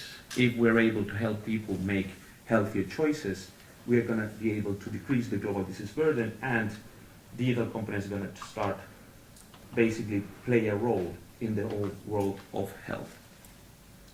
The working hypothesis that they have is that, again, and that's why they're moving towards health, towards happiness, is that they say that most of the decisions that we made are based on happiness, meaning the things that are good for us. And we just think about health when we are ill, and when we are trying actually something happened to us, and we think about healthy things. When we don't think about healthy decisions, but we do think about happy decisions, basically, decisions that we think are good for us. The problem is that these choices are not free or independent. They're influenced, I was saying, by the autopilot. And if you want to know more about this, I recommend Daniel Kahneman, Thinking Fast and Slow, 2009, I think it is. It's a very, very interesting book, a Nobel Prize on behavioral science, behavioral economics. And basically he established this idea that in our mind, we think fast and slow, slow meaning the reflective part of our brain, but fast, this autopilot that we have that just that just make decisions for ourselves. So our hypothesis is that knowledge in this case is power. So if we know what are the levers of what is good for us, of our happiness, we will have a better understanding of ourselves, our choices, and our agency, basically, the things that are good for us. And eventually, if we put knowledge there, we're going to be able to decrease the global disease burden and have a healthier life. That's the whole thing. The interesting thing is that Alpha, and you were talking about AI now, but Alpha, the approach that they're taking is that they say, if we bring together neuroscience, psychology, technology, design, and business, potentially we could create services that can help people actually enact these healthier choices. And doing so, decrease the global disease burden. So their approach is to focus on services that are supported by the possibilities of science and tech. This could be, AI is one of these elements, but it's more broad. Also nudge and that kind of stuff can help people discover and understand the levels of their happiness and increase their agency in order to make healthier decisions. What Alpha is doing now is that they're trying to combine these different research strands. So they have scientists, they have computer scientists, they have like business people, they have designers and stuff, but they're doing mainly, and what I put here is like the different MVP. I don't know if you're familiar with the word MVP, minimum viable product. So they are creating this minimum viable services based on all those kind of technological hypotheses in order to solve particular problems is this path. Examples, they're working in very clinical services, so they're doing services to stop smoking, services to stop drinking, services to manage what happens with you, the understanding you have of your own identity using social media. So they're tackling mental health issues from a clinical perspective. But what they want from the RCA, from us, is to expand and inspire their thinking by exploring problems, envisioning services and prototyping experiences in different areas of this idea of health and happiness. So what exactly is happiness? Why people make the decisions they make? What are the different kind of components that are impacting our idea of health and happiness in the context of where we're living? And this is important, coming back to the first slide, this idea of like, they're coming for us not just for solutions, but also for creative logics on how to frame the problem.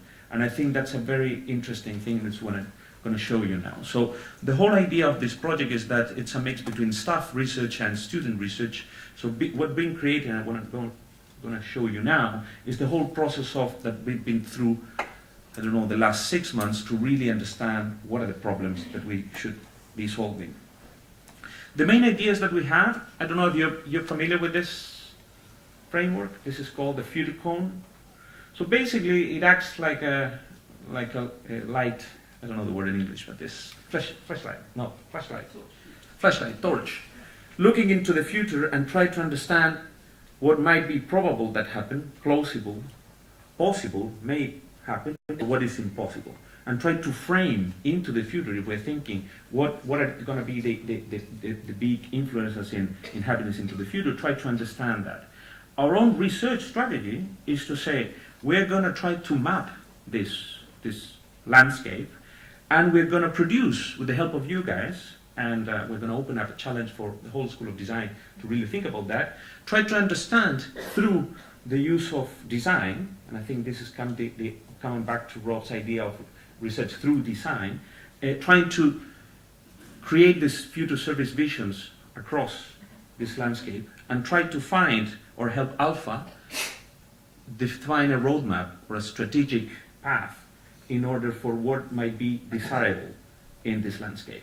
So coming back again on, this is a method that we're using, and in service design we're going to use it a lot in these 2 years, is to try to understand what is needed by trying to frame the landscape of what might be possible into the future, and by creating different provocative scenarios, try to understand strategically where we need to go. These kind of methods are being used in the policy lab and a lot in government services. So this is the project plan we've been through, basically what is in gray, different workshops. So it's been a very kind of collaborative workshop with them in 4 stages. So we started understanding their strategy, then we started understanding the context, try to lay out this landscape. Then again, we tried to go out, and I'm going to go through in the detail, but go out and try to combine this research with extreme user research.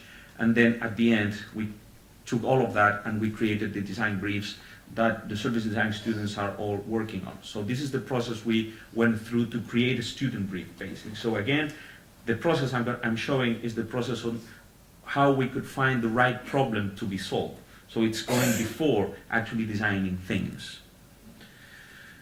So again, coming back to the research questions, the stage 1, the research question was, what are the key issues, events, and trends influencing our perception and pursuit of happiness? A very broad research question.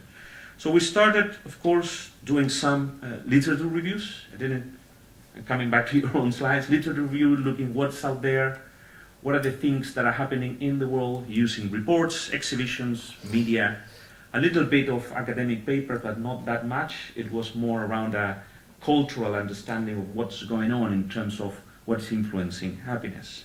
And for this we use, so I have some slide that says method. I use this method, that again would be useful for you to look at. It's the futures wheel.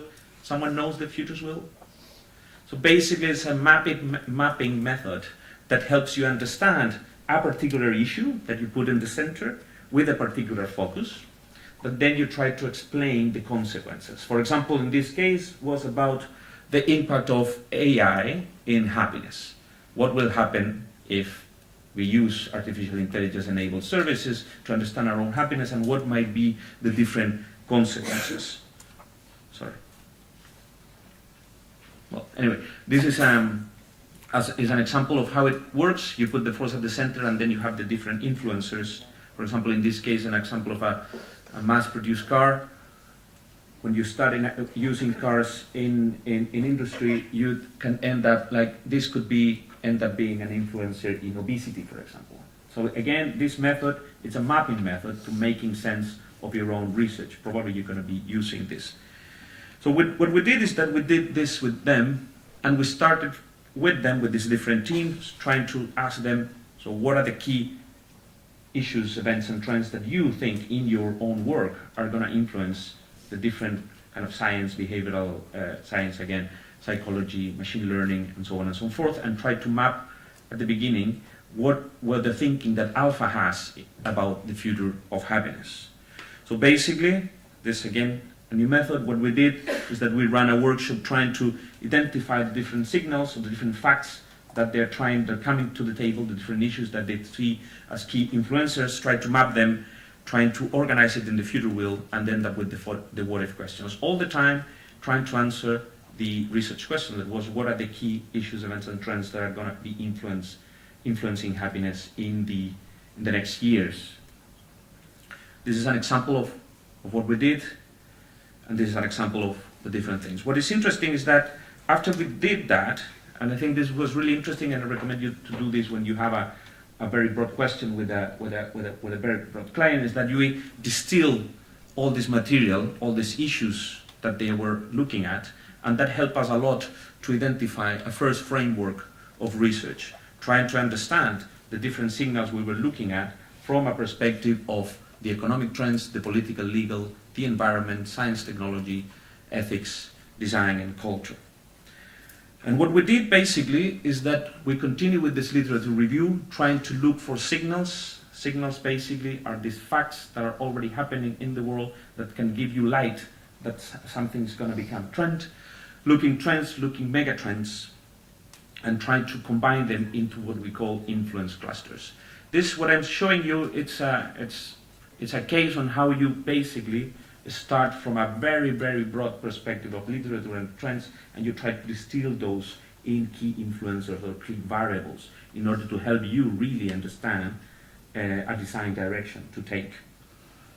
Basically, we workshop all of this, and we start clustering the different issues that we have. For this, we use a software that I can share later to you on how to cluster this workshop. So try to basically, even though there's a lot of critique of using post-it notes, for us it's very useful to use it because it gives you a way of managing complexity that when you combine the physical kind of like experience of using post-it with some digital tools can really help you understand where the thinking is going. And we basically identified 12 key influencers, I would say, yes. What is interesting here is that we understand two different sets, what is happening to the world and what is happening to ourselves. So in terms of what is happening to the world, we select 6 key issues, so the idea of the future economy, the connected built environment, the climate change, the role of government, etc., and in individual, the expanded self, the mixed reality thing, the quest of new spirituality, and so on. I'm not going to go into detail on the content because otherwise I'm going to stay here for ages. But what I find interesting about this is that this is the key granularity of a signal. So we turn these little post-it notes into these cards. This is a good way, we should have put method there. This is a very good way of organizing research. So basically you do some literature review, you understand the signal trends, and you try to nail this into a very different snapshot. In this case, a signal was that Google was already working on this idea of reviving memories. And this signal belongs to the cluster that we call with experience mixed realities. That is this idea that VR is going to be now regular. So we can claim that basically VR is going to be part of our whole day-to-day world. So basically interfaces are moving towards VR, and we can claim that because we've seen in the research all these key signals that are supporting this idea. And this is the way we created basically these 12 different clusters.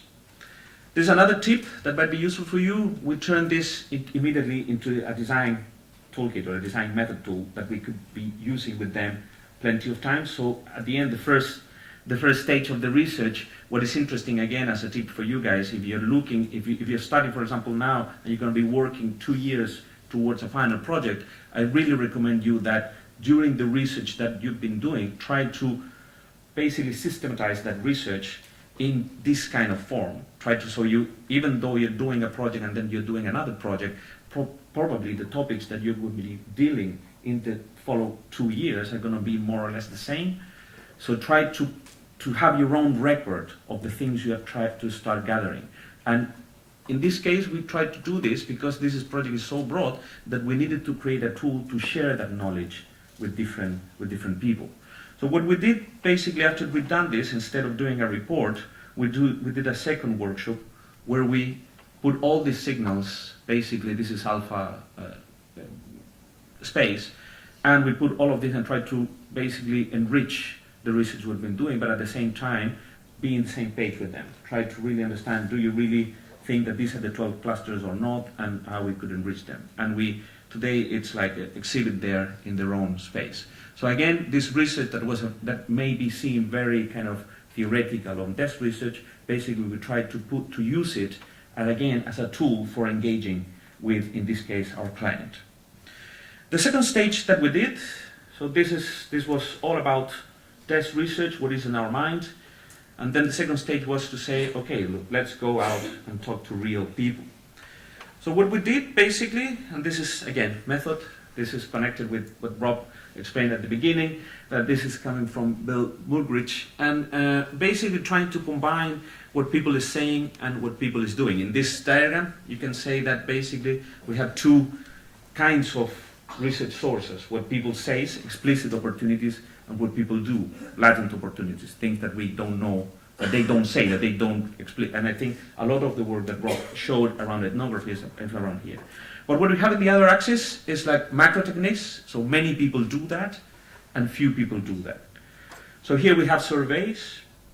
We in service design, we tend not to do that, and big ethnography projects, basically. So what many people say and what have scientific relevance, basically. What we do is what few people say, that is interviews and basically observations that are more interpretative, and in the combination with scientific knowledge, it can give us better insight. I stole this from Claire Brass, and I think I really like this difference between what many people say, but few insights that have scientific reliability. But we designers, basically, we try to go for few people and have many insights that can help us inspire our thinking.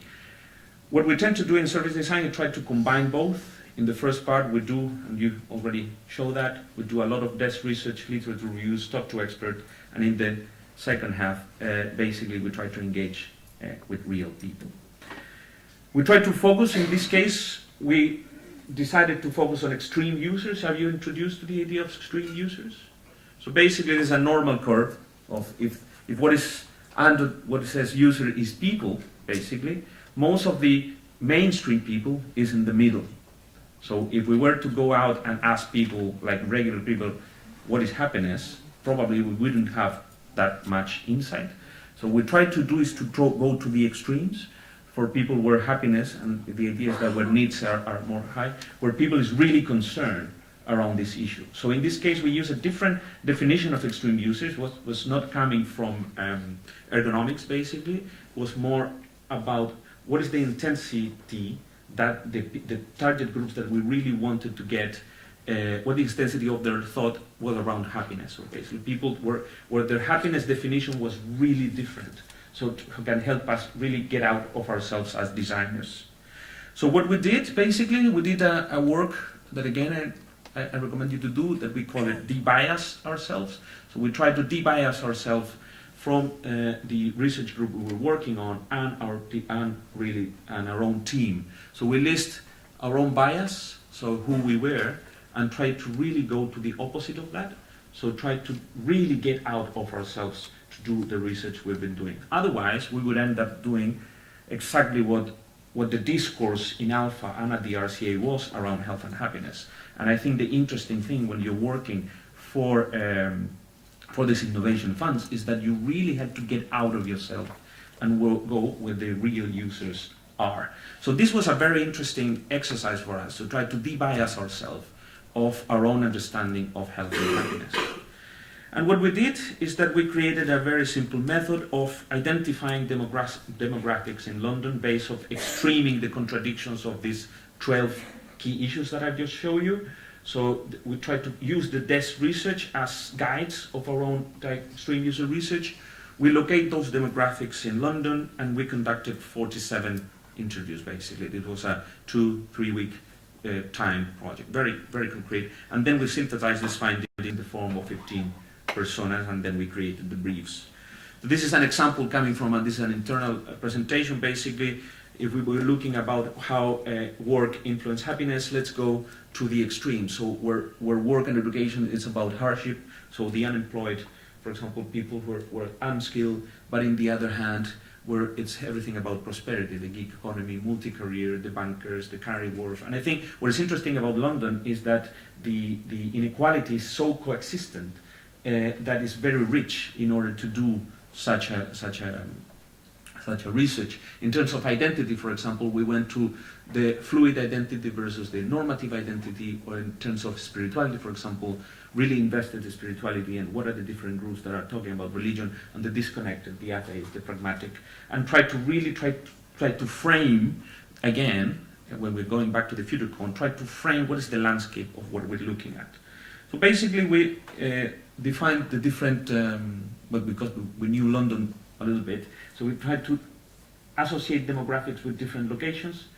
Another tip here, if you're looking for extreme users, it's always good to go to locations. A segment has a lot to do where people gather together. So if you want to go, for example, where, and our thought was, if we're going to look for spirituality connected really to the belonging of a tribe, for example, we went to an Arsenal football game. And that you will find in that segmentation, in that space, people that is very similar because of their own segmentation of a football game. And for that's very useful if you're doing this kind of like very segmented research. So try to understand what is the place that uses the same segment that you're trying to find, basically. So we went, for example, to Canary Wharf because we knew the people who were cycling to Canary Wharf, we knew that they were probably all using Apple Watch, Fitbit, has the whole idea of being a commuter, worried about health, and we could in a way knew that because of their own segmentation. Just a tip on how to do that. We created basically an interview guide, and again another tip: we use the 3 times why framework. Basically, when you do an interview, you always ask 3 times why in order to really get how people know their dreams, their goals, their ambitions. So try to go beyond your favorite color, as Rob was saying at the beginning. So to really go deeply. These are the samples. And then basically we conducted, and this is another tip for interviews, try to always divide in if you are going in a team, divide in 2, someone talks to the interviewee and someone take the notes, and try to really organize the notes while you're doing that. It's more productive than doing transcripts, actually. So we really start doing this, and then again we workshop all of this. Another key tip here is that if you have a team of 5, I think you're going to have in Grand Challenge or more, try to do all of this in parallel. So you perhaps divide in 2, if you have 6, 3 teams of pairs, and then you go out to the street, to the field, and come back and share. When you speak about what you've done, is so much productive that when everyone is trying to have everything on their minds. So what we try to do is to share what happened in the field, doing this workshop again, and again we start clustering, and again post-its, and I'm sorry for that, but for us it's really useful to do that. And we start clustering them, basically trying to find commonalities. And we created basically personas. Personas, basically, we try to distill all those insights in archetypic characters that we will turn those into our own users. This is some of the things that we learned from that. So, for example, happiness was a mix between people who was a lot about avoiding the negative, but also seeking the positive. Short-term happiness, long-term happiness, happiness connected with, promoted by different agents, but constrained by other agents. So we tried to really understand what are the levers here. And we found, again, different clusters that end up being the clusters of our personas. So basically happiness connected with how I deal with our identity. So happiness really invested in identity. Happiness connected with my relationship with money, my relationship with work, my spirituality, my body, and my relationships. And this is the final framework that we created. That is what's informing our brief now. The questions that we're going to throw to the different students is that we created different personas, in this case, like extreme users, but in this case was framed by us, on the different dimensions of happiness. And again, so when happiness is connected to your relationships, or with your happiness is connected with your money, and so on and so forth. This is an example. For example, we created Lanzo, happiness is being with my people, and I explained the idea of the football, and when I'm watching football. So you in any persona, and I think this is a very interesting method that you could use wherever you're working. Basically, you've done all your research, and again, this is similar to the cards that we did. Any research output basically has to be something useful for you to take design decisions. So in this case, these are intermediate devices, because these are devices that are internal. But when you have these personas, you really have your user is kind of a compass to really understand what are you designing for. So in this case, a persona is like a fictional character, has the demographics, a story, a little story about why happiness is connected, in this case, to tribe, and then goals or aspirations and desire. And this might change regarding what is the project you're doing. So an example of Lenso, where identity is about relating to a group, or Ama, for example, where identity is related to roles. So it's all about motherhood and the idea of becoming a mom.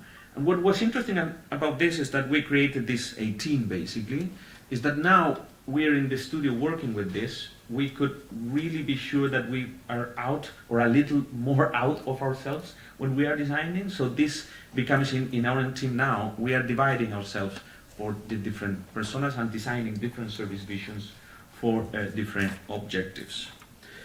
The final stage of this is that now the research question now has become how might we help people improve their agency, so coming back to the idea, to the original idea, but with this key understanding of what is needed basically, so these 6 areas. And what we're doing now is that we are developing projects in 3 horizons, and this is the moment in which we are now.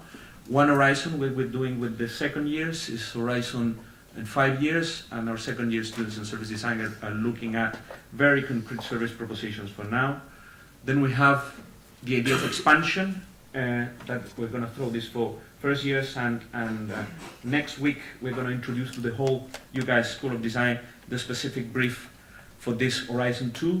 We are planning to run a contest together with Telefonica Alpha at the end of term. You are more than welcome to submit your ideas, and we're going to have a little time out. People from Alpha is coming next week, and this is the Horizon number 2, and Horizon 3 is what we're doing with our staff.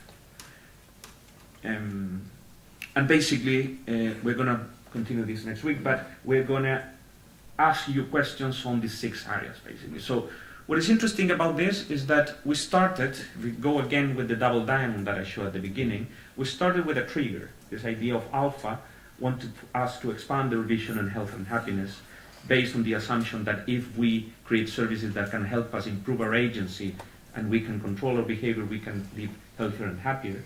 But the whole process of design at this stage has been to really unpack that and understand what do we mean with these concepts. And through this process of using design research tools, we'd arrive to these different areas where now we're not just talking about happiness and health, but we are talking about the relationship with our identity, the relationship with others, the relationship with money, the relationship with work, and that can help us a lot narrow down what we are doing to try to really create service visions that can help achieve the goal. That's it. Thank you.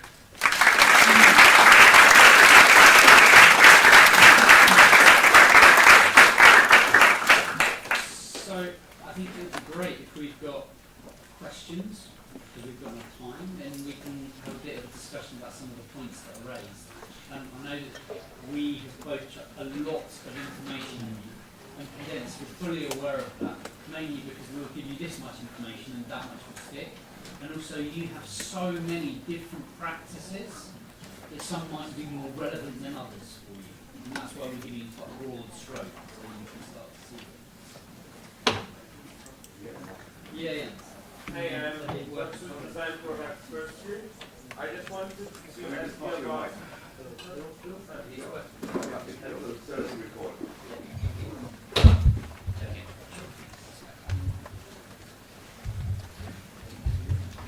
Hey everyone, I'm design products first year student, but too, I just wonder how did you approach these people in the streets while you were doing this interview?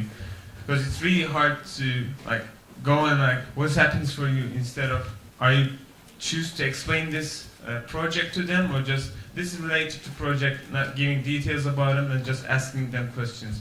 Because it really I think changed the answers they gave when you explaining them the context about these questions. Yes, so we did it.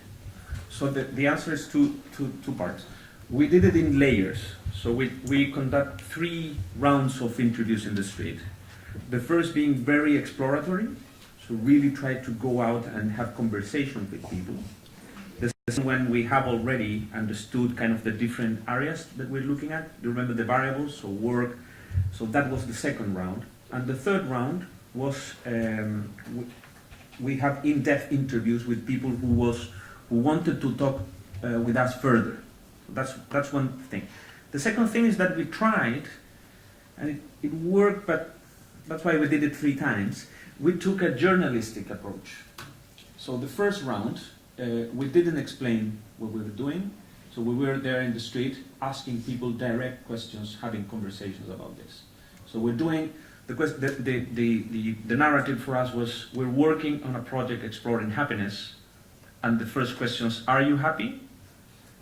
So that breaks the ice immediately, and then after breaking the ice, this journalistic approach, you can see immediately if you are able to establish a conversation. So it wasn't an interview, it wasn't a survey, it was more like we're doing this in the street, very like that. What was interesting then we learned, because some of the people was really engaged immediately, so are you happy, what makes you happy, is a very interesting question basically, is that when people were interested, we then went to stage 2 and explained them if they were willing to be part of a longer conversation, and we took the data, and then for those people we were more in depth. So again, I think we would perhaps two times is enough. We have to do it 3 because the first one was kind of a failure, but exploratory and then in depth, go deeply. Thank you. Any other questions? Really? Yeah.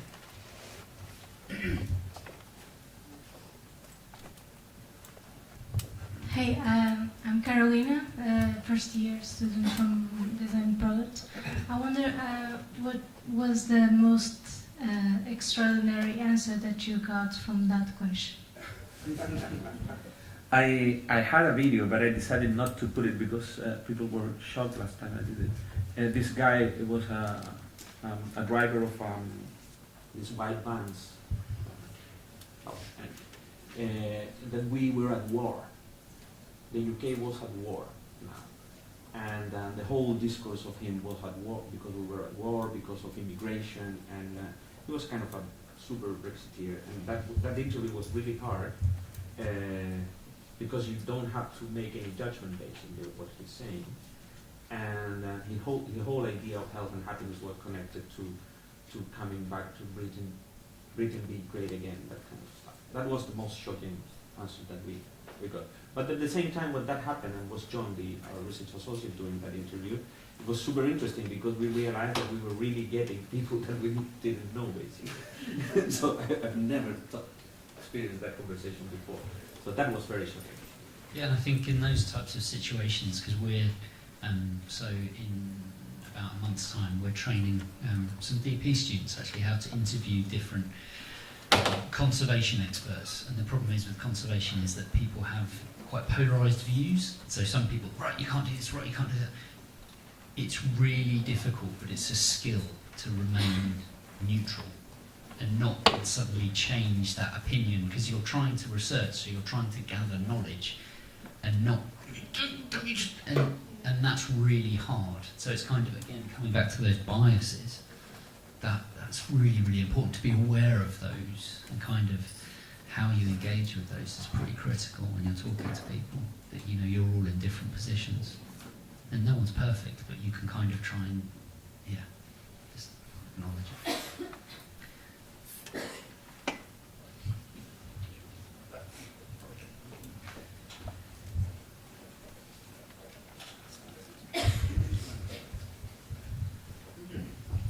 Hello, SoD design first year. In such a big context and a wide research area, what is the role of the normal users and the extreme users, and how do we blend the different insights to aiming for a result? So I would answer what I think. We had to do this exercise because, and this is my own bias, but most of management work and management consultancy and marketing has very strong insights on mainstream. I prefer to talk about mainstream rather than normal, even when using the normal curve, basically, but where most people are and think more or less similar.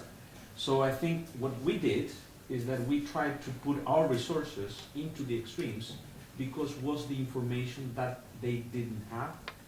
So they have a lot of research on the mainstream. They have identified kind of key targets. So you have this research. You can ask McKinsey. You can have you can buy reports. For example, talking about Gen Z. Gen Z is a mainstream definition of a set of users, basically, even though that they coexist with other generations. But what was interesting for us, and that was a strategic decision as in our team, is that we decided to invest our resources on the things that weren't there. So to answer your question, I think when you're doing this such a broad thing, you have to combine and make kind of strategic decisions, I would say. And in this case was where we could add more value. And I think in any conversation we were having with them, we have this kind of users present in that conversation. Yeah, Kieran. Which shout? Yeah, it's mainly because it's being recorded. So. Okay. Thank you very much.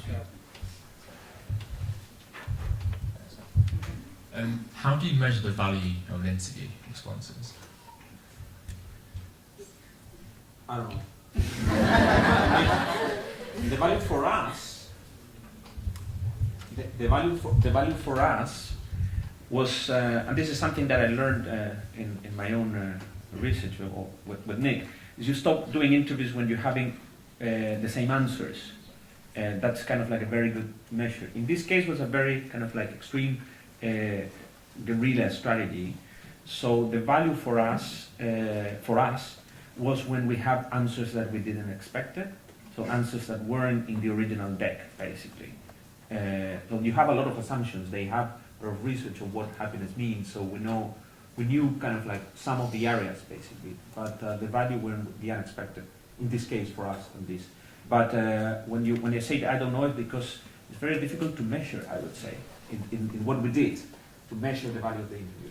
Yeah, I'm just going to chuck something in there as well. I think, so you can use analysis software like Invivo or things like that to check the frequency of how often people are saying things.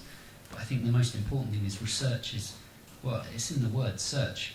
So you're trying to understand a bigger picture and a direction that you're kind of trying to go towards. So sometimes those values or something else changes, or there's a trend, or I can't remember the gentleman that asked the question earlier, you're from fashion, about who is responsible for kind of what we design and how does that work and how is it getting more complicated.